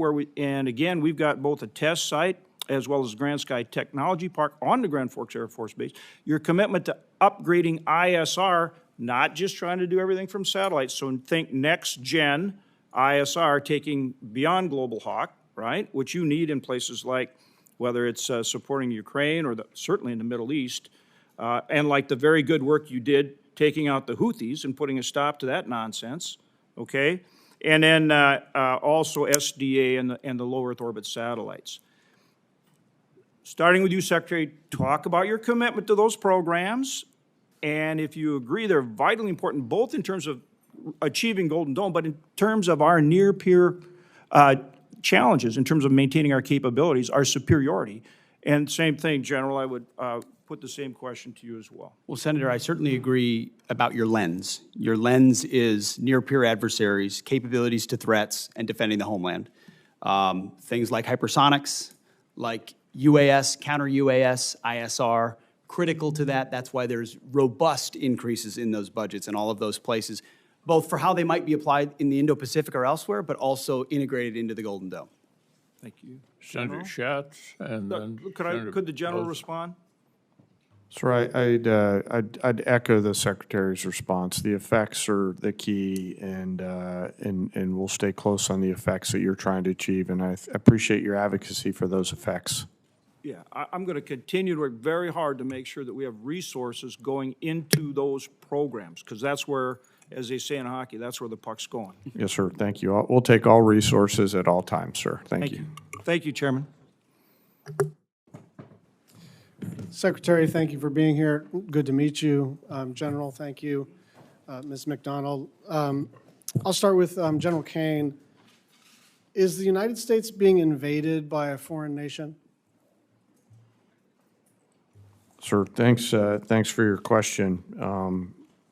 I think at this point in time, I don't see any foreign state-sponsored folks invading, but I'll be mindful of the fact that there has been some border issues throughout time, and defer to DHS, who handles the border along the nation's contiguous outline. Is there a rebellion somewhere in the United States? Sir, I think there's definitely some frustrated folks out there. I mean, if frustrated folks were a rebellion, and I guess that goes to my question for the Secretary. Two things. There should be some sort of paper flow that the committee, the Congress, the public can look at in invoking Title 10, Section 12406. So can you give us some clarification on whether the orders that were issued apply to specifically Los Angeles, to California generally, or is this a nationwide order?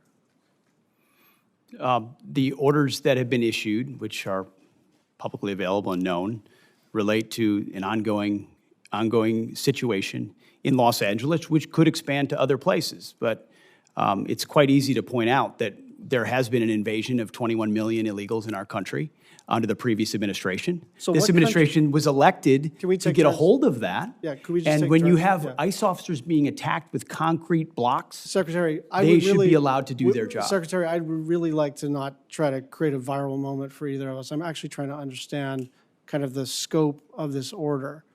The order effectuates the ability to mobilize the Guard and the Marines. In the order, it does not specify a location. It does not specify which Marines or which Guard.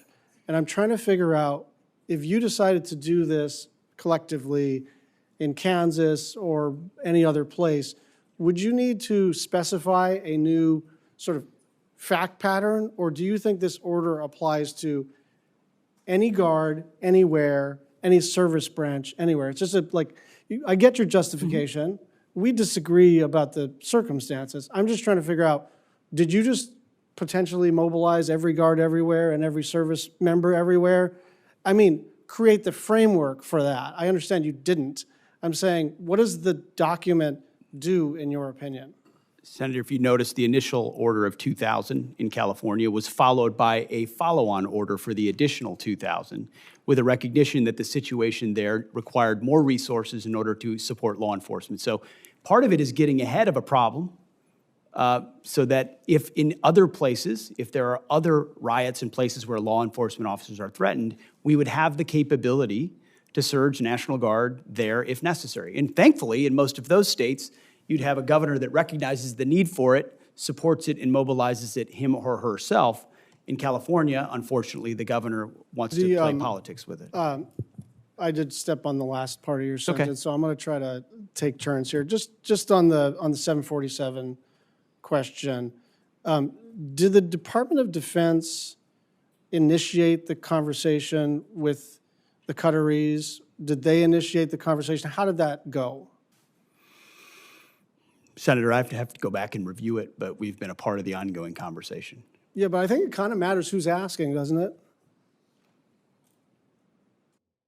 Ultimately, the Defense Department is, or soon will be, when the memorandum of understanding is signed, in receipt of a gift from the Qatari government that could serve, once it's modified, eventually as something that the president could use. I mean, I think this is illegal and unconstitutional, and I won't rant about that, but I actually think from the standpoint of our collective responsibilities, it very much matters what the paper flow was, who started these conversations. Did it come out of the White House? Did it come out of the Secretary of State or the President or the SecDef or at a lower level or ambassadors?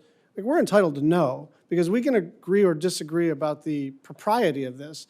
But my basic request of you is that if we're going to disagree, let's disagree with the same set of facts. Let's have the documentation on the Qatari aircraft. Let's have the same set of documentation about what these orders do and don't do with respect to Los Angeles.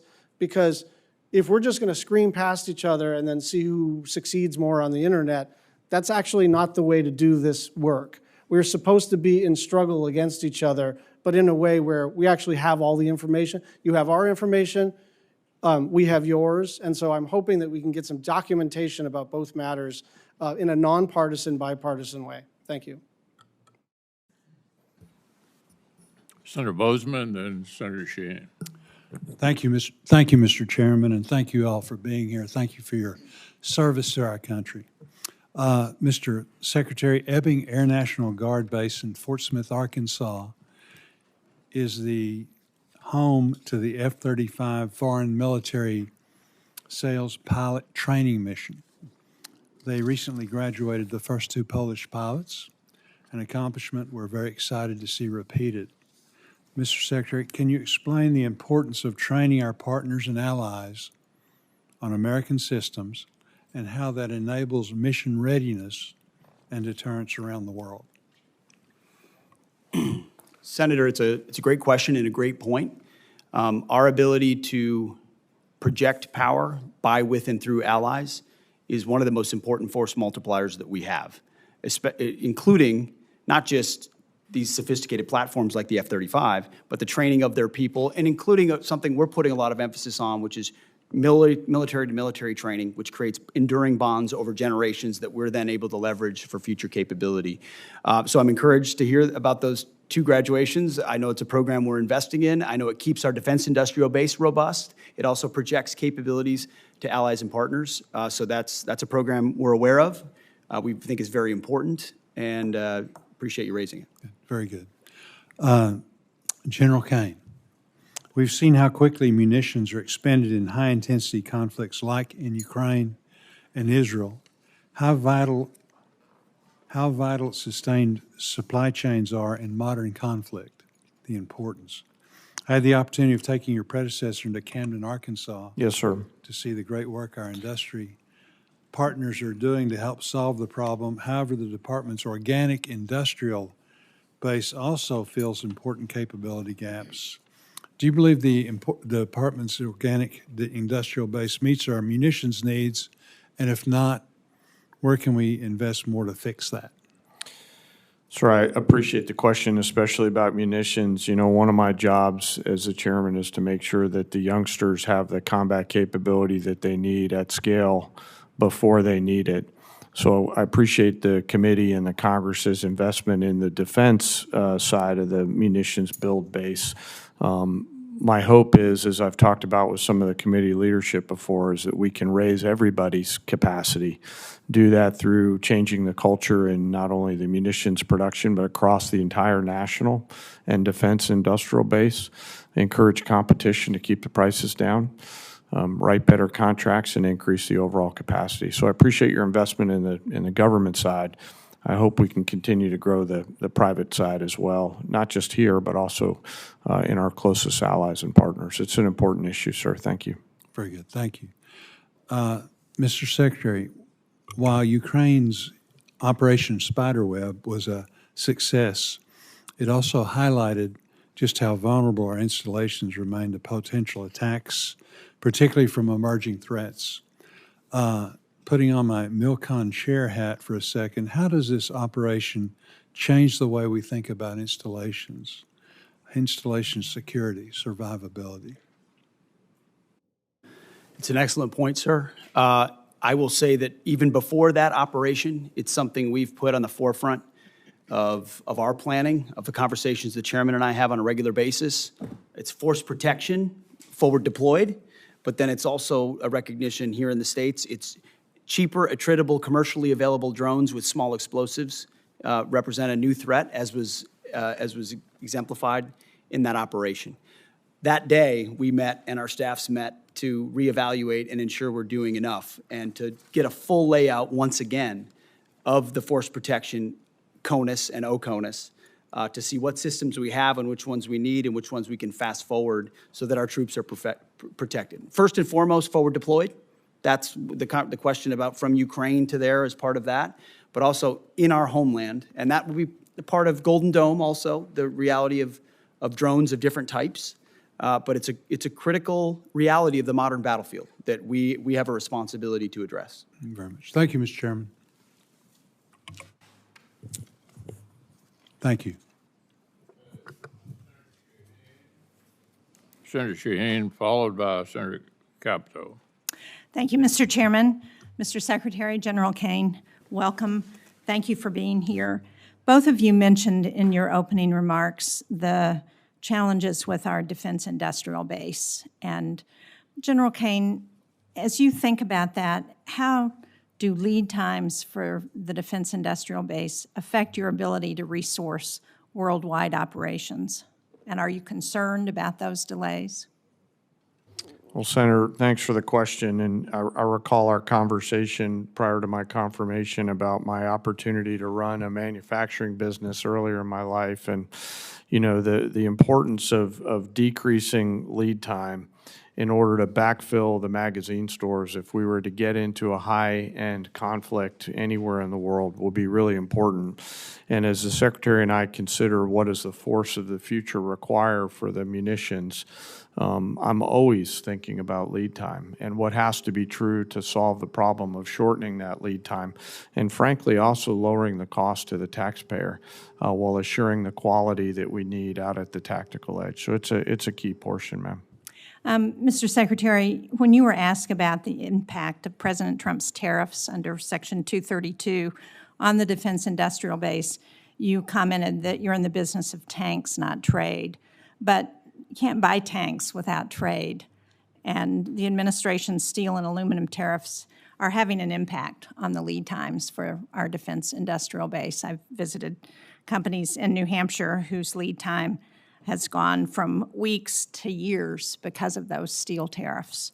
So how does the department address that? I asked this question of Secretary Ludnick at the Commerce hearing because he was talking about the benefit of those tariffs, but in the short term, I asked him if he had notified DOD about the tariffs because clearly it's going to have an impact on our defense industrial base. So did the Secretary raise that with you and with the Department of Defense? And how did you respond, and how are you addressing the impact on DOD and the defense base because of those tariffs?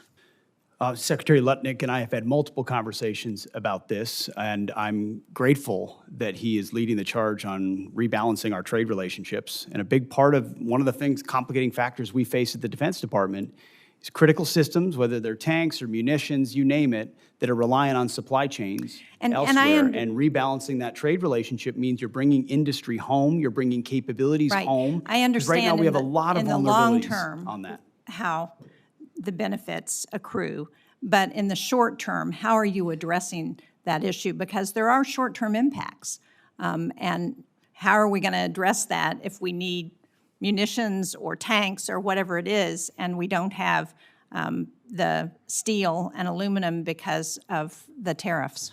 I would first say, Senator, that somebody had to stand up and say stop on this cycle of sourcing elsewhere and relying on supply chains elsewhere and allowing for unfair trade balances. And that's what President Trump and Secretary Lutnick have done. So somebody had to do that. But at the same time, yes, we are working. How are you dealing with the short term? In the short term, we're working very hard on the commercial side with allies and partners, other places where we can source the materials necessary as fast as possible, commercially available, to address any shortfalls. But we're grateful for the fact that those trade relationships are being right-sized. General Kane, earlier in the conversation, ISIS came up and the resurgence of ISIS in Syria, given the changes there, are a real concern. How important is it that you think we maintain troops on the ground to address any potential resurgence of ISIS?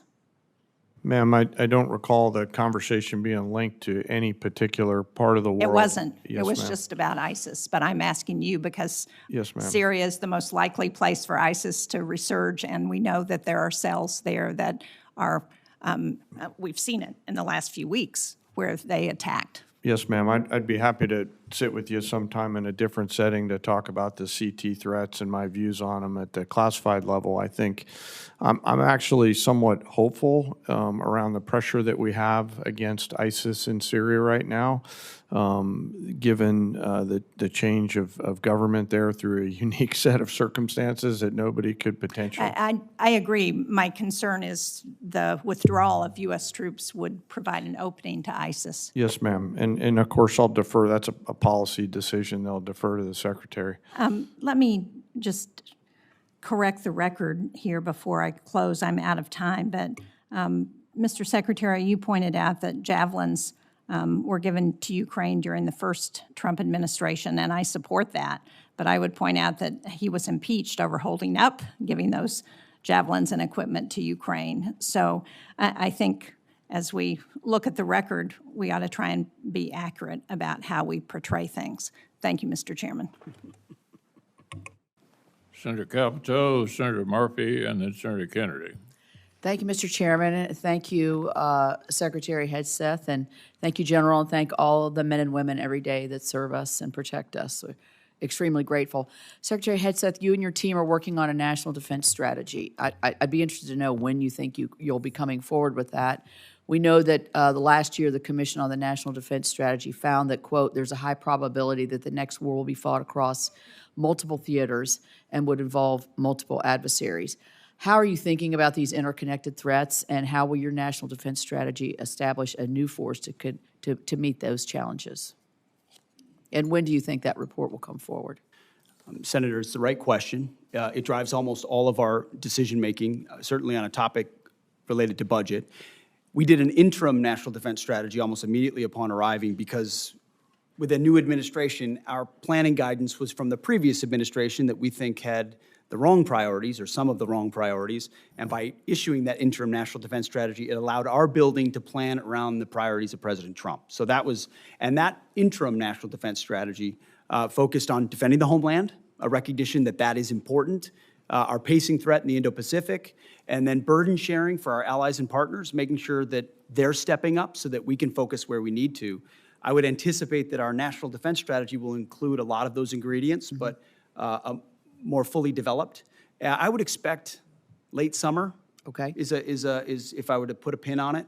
But that interim strategy has driven why we're investing, where we're investing, and I think driven a lot of difficult decisions. There are things in this budget that we have to address that have been deferred for a long time, that we're willing to say that may have been a fight for the last 20 years, but it's not as applicable to the long-range fight we think we may need to be a part of in the future, or it's not survivable given what we've seen in the last 3 years in Ukraine and the way the battlefield is changing.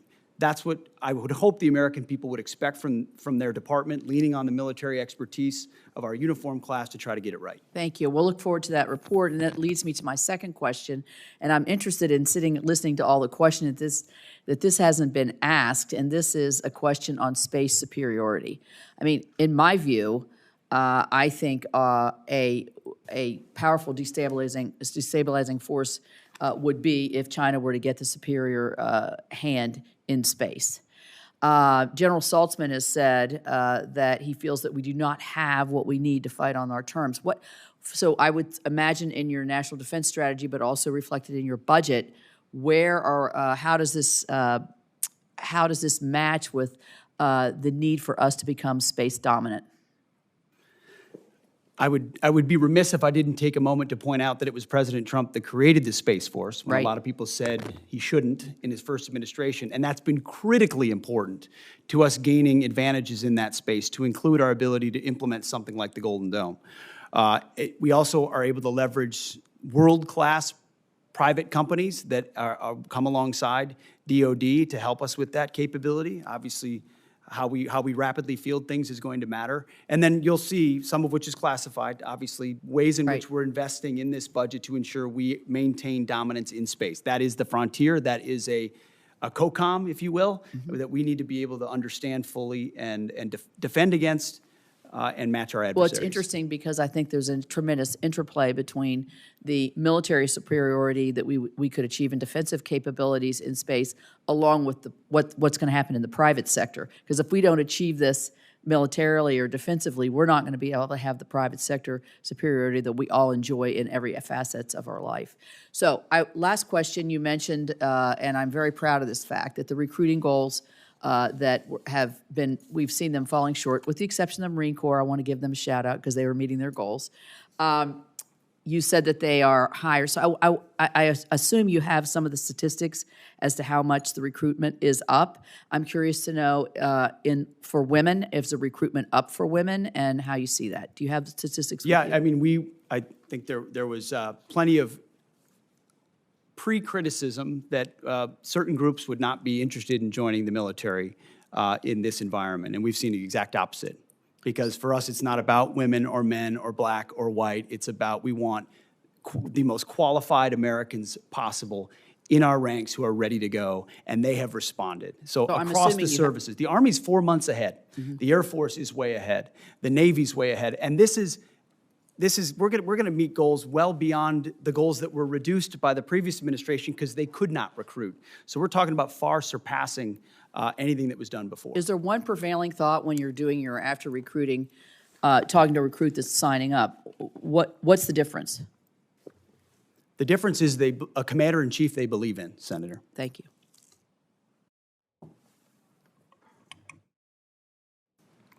Senator Murphy, you're up. Thank you very much, Mr. Chairman. Thank you, Mr. Secretary, for being here today. I wanted to build on some of the questions that Senator Schatz was asking, just to try to build a fact predicate for some of the tough spending decisions we're going to have to make here. Just to confirm, I heard you say with respect to the gift of the plane from Qatar that we do not yet have a signed MOU with the government of Qatar. Is that right? Correct. We're in the process of working through that. And did you also say we don't have a signed contract with the company that is going to do the work? Or did you say that we have a contract, you're just not willing to disclose the terms? The terms should not be disclosed of anything related to an aircraft of this type. So in 2018, when the contract was signed with Boeing to do the upgrades or the new contracts for Air Force One, the terms of that contract were disclosed. They were made public. In fact, it was the Trump administration that issued a press release giving the total as $3.9 billion. Are you saying this time around, even after you sign the contract, you're not going to make public any of the terms of the contract? I wasn't involved in that previous administration decision, but we're happy to take a look. The Air Force testified before the House that that contract would likely deliver the new Air Force Ones by the 2028 timeframe.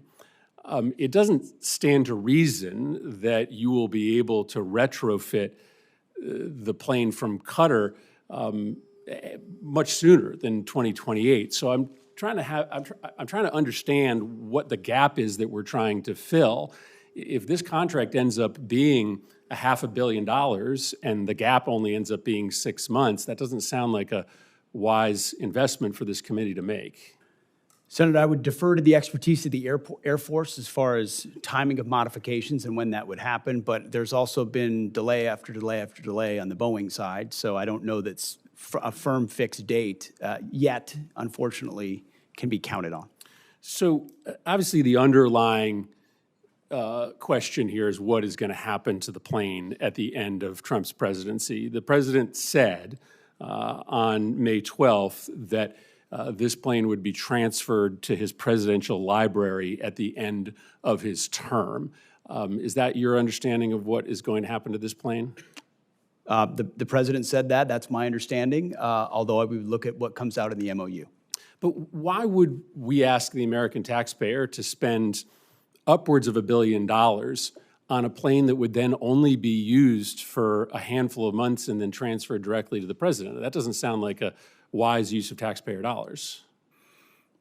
A lot of the capabilities, as you know, Senator, of that particular platform are and should remain classified. So there are reasons why you might modify, even for a short period of time, an aircraft to ensure the safety and security of the President of the United States. But when do you believe that those upgrades would be made? How long would the president have it before it got transferred to his personal possession? That would be a determination of the Air Force that would take hold of it and make those modifications within whatever time window they believe gets it to the place where it need to be.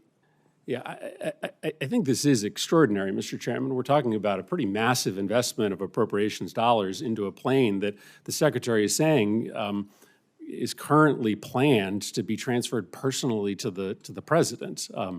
There's a lot of other pending needs that we need to fund. This would seem to be low on the list. Mr. Secretary, one final question. Obviously, you know that there is a concern in the public about a double standard that is applied to protest, sometimes protest that turns violent. The president, when he came into office, issued pardons to the individuals that attacked the United States Capitol, including those individuals who beat savagely police officers. You have deployed the National Guard and readied Marines in a way that many people think is unnecessary given the state and the local resources. So maybe let me ask the question this way so that you can assuage people's concerns that there is a double standard. The National Guard was deployed here on January 6th, and that was a decision made by the Department of Defense. Do you support that decision? Do you believe that that was the right decision to deploy the National Guard to defend the Capitol on January 6th? All I know is it's the right decision to be deploying the National Guard in Los Angeles to defend ICE agents who deserve to be defended in the execution of their jobs. But I think it's important to know whether you think it was also important to have the National Guard defending the United States Capitol when there were violent protesters here on the president's behalf, to make sure that folks know that you care about protest, whether it's against the president or on behalf of the president. Senator, I was in the Washington, D.C. National Guard when that happened and was initially ordered to go guard the inauguration of Joe Biden. But because of the politicization of the Biden administration, my orders were revoked. And ultimately, because of the politics that were being played inside the Defense Department by the previous administration. But do you support the decision made on January 6th to send the National Guard here to defend I the support Capitol? the decision that President Trump made and requesting the National Guard that was denied. So you do not. President Trump you do not support the decision. Support You do not for the support National the Guard decision in to send the advance National and was Guard here denied. to defend the Capitol. I think that speaks to the worry that many Americans have that there is a double standard, that you are not willing to defend against attacks made on our democracy by supporters of the president, but you are willing to deploy the National Guard to protect against protesters who are criticizing the president. That's not how our taxpayer dollars are supposed to work. They're supposed to be used to defend the United States, no matter the nature of the political affiliation of the protesters. Thank you, Mr. Chairman. Senator Baldwin. Thank you, Mr. Chairman. I want to follow up on a couple of lines of questioning. Just specifically, Mr. Secretary, what is the authority that the administration is using to deploy active duty Marines to California neighborhoods? What authority? Senator, the president has constitutional authority in order to support. Cite the provision of the Constitution. I'd have to pull up the specific provision, but our Office of General Counsel, alongside our leadership, has reviewed and ensured in the order that we set out that it's completely constitutional for the president to use federal troops to defend federal law enforcement. Look, I'd like to know the specific constitutional statutory authority. The president made it clear that he relied on Section 12406 of Title 10 with regard to the National Guard troops. I need to know the authority that he is relying upon in terms of active duty Marines being deployed to California neighborhoods. Senator, so you'll follow up with me? Yes, Senator, but there's Thank plenty you. of precedent of active duty troops being used to support law enforcement, historical precedent.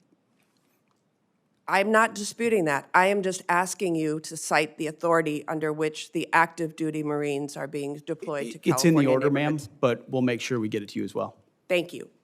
I want to dovetail on a couple of other comments also with regard to the lack of specific detail in the budget request for the Department of Defense.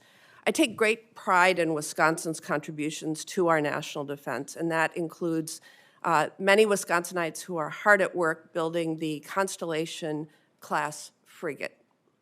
There is no mention of frigate procurement, just like Senator Collins noted that there's no mention of destroyer procurement in the budget materials that you provided to this committee. My state makes the frigate.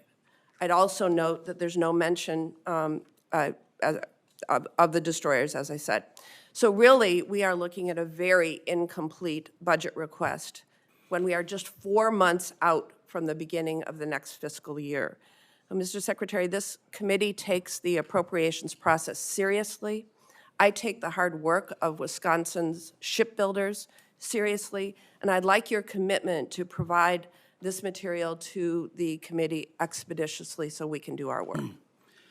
Senator, we'll make sure you get all the information, but what I would say is this is a historic investment in shipbuilding, both the defense industrial base and ships.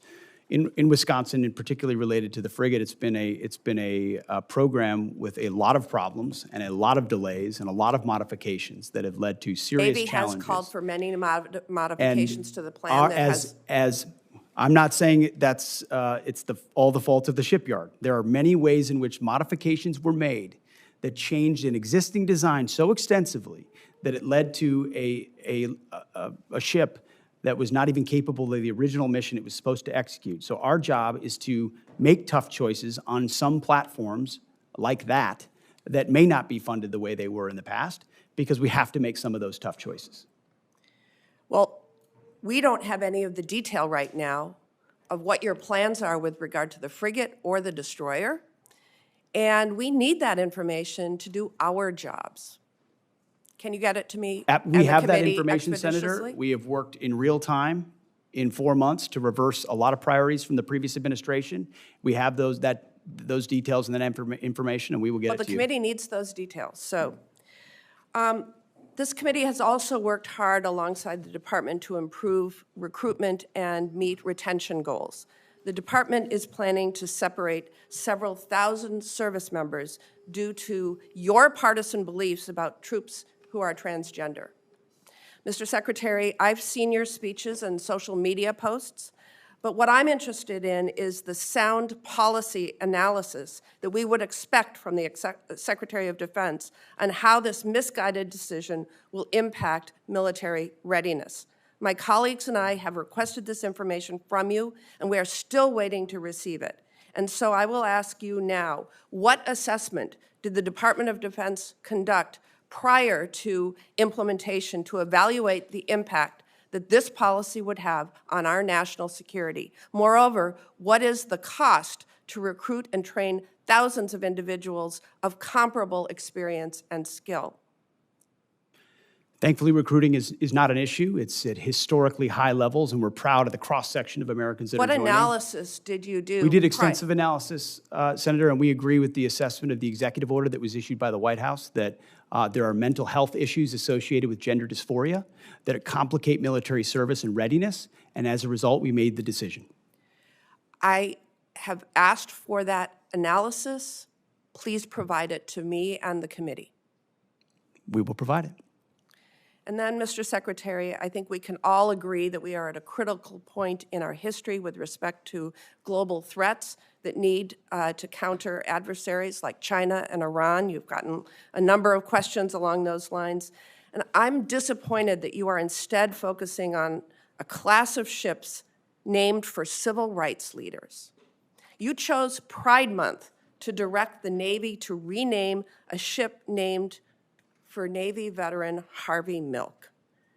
This committee will continue to pursue serious work in the interests of American national security, and I ask you to choose to join us in that endeavor. Senator, we're not interested in naming ships after activists. That's the stance we're taking. All right, where we are, due to the interests of all of the members of the subcommittee, is right near the end, Mr. Secretary. We're going to call on Senator Murkowski, and at that point, the hearing will conclude, and if anybody has additional questions for the record, they can submit it for response. Senator Murkowski. Thank you, Mr. Chairman. Gentlemen, Mr. Secretary, General Kane, welcome. And I also want to recognize, General, your your trip north to Alaska last week or 2 weeks ago. We appreciate that. We all know, everyone in this room knows the strategic role that Alaska plays when it comes to being on the front lines, whether it is the threat from China, Russia, Iran, North Korea. We're sitting up there. We host the backbone of our nation's missile defense there at Fort Greely, advanced fifth-generation fighters at Eielson and at JBER, critical long-range radar and surveillance systems throughout the state. We've got key airborne forces at JBER, Fort Wainwright. I mean, it's good. It's solid. We appreciate it, and we think that we're in a pretty critical place, and we think that you recognize and acknowledge that we're in a pretty critical place. And yet the FY25 Defense Budget Overview document that was released under the last administration stated that the goal of the budget request in terms of the Arctic was to, quote, develop a monitor and respond approach. I thought that that was a pretty passive approach in a highly critical region. We don't need to go into how many icebreakers we have versus Russia. The good news is that with this reconciliation bill that we're talking about, we move to make a difference in an aggressive way that is really, really important. But I will share with you that I'm a little bit frustrated where we've got stated support for the role in the Arctic region, and I'm assuming that means the U.S. Arctic region.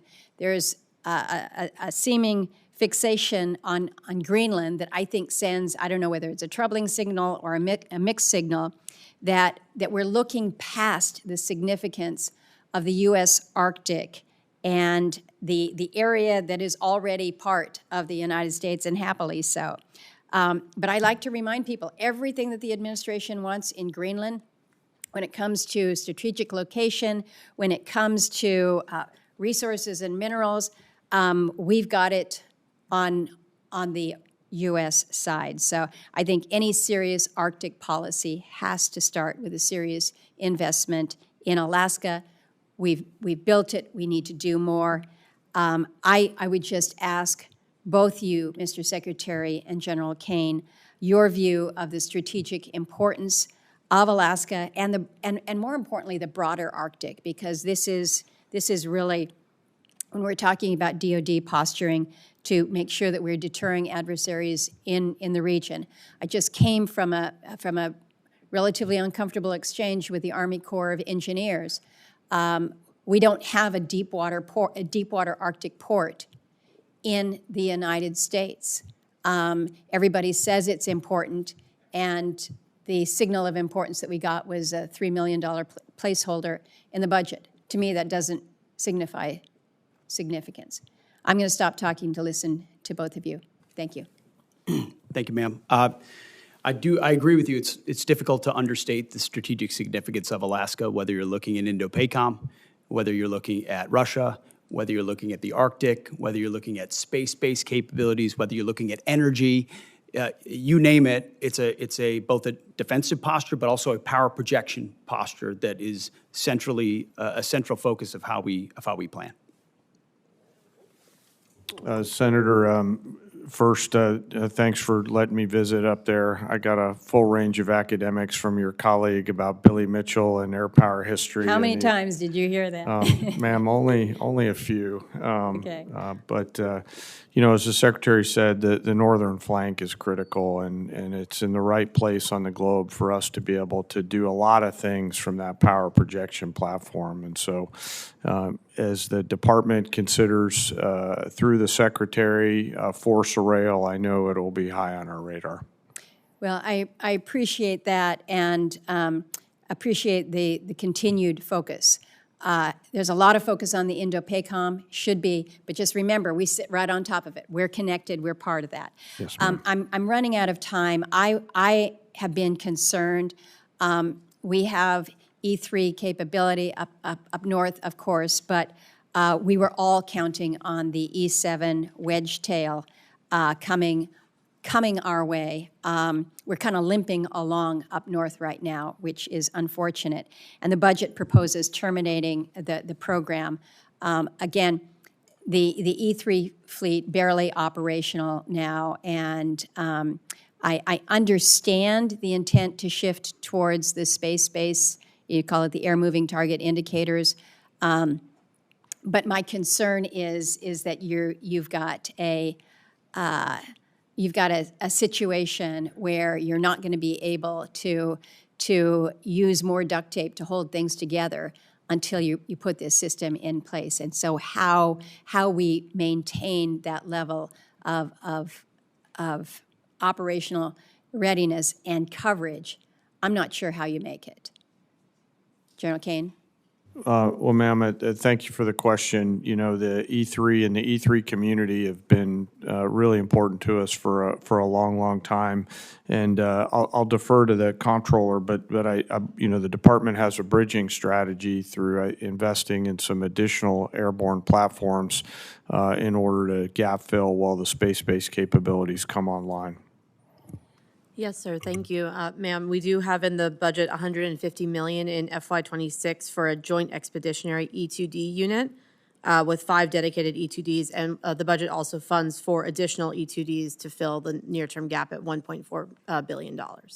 And can you tell me how that will that have implications for what we're seeing up north in Alaska?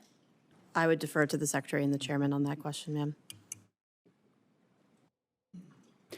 The answer is yes. I would file this entire discussion under difficult choices that we have to make.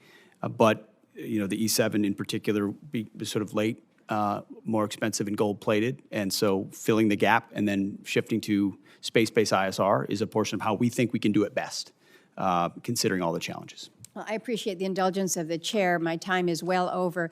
If I can get, if your teams can come back with us to just give us a little bit of a walkthrough in terms of what we can be expecting in this space, I would appreciate it. Yeah. Thank you both. We will. Thank you all. Thank you, Senator Murkowski. Members of the subcommittee will have a week to get questions in for the record, and we'd request witnesses to respond within 30 days.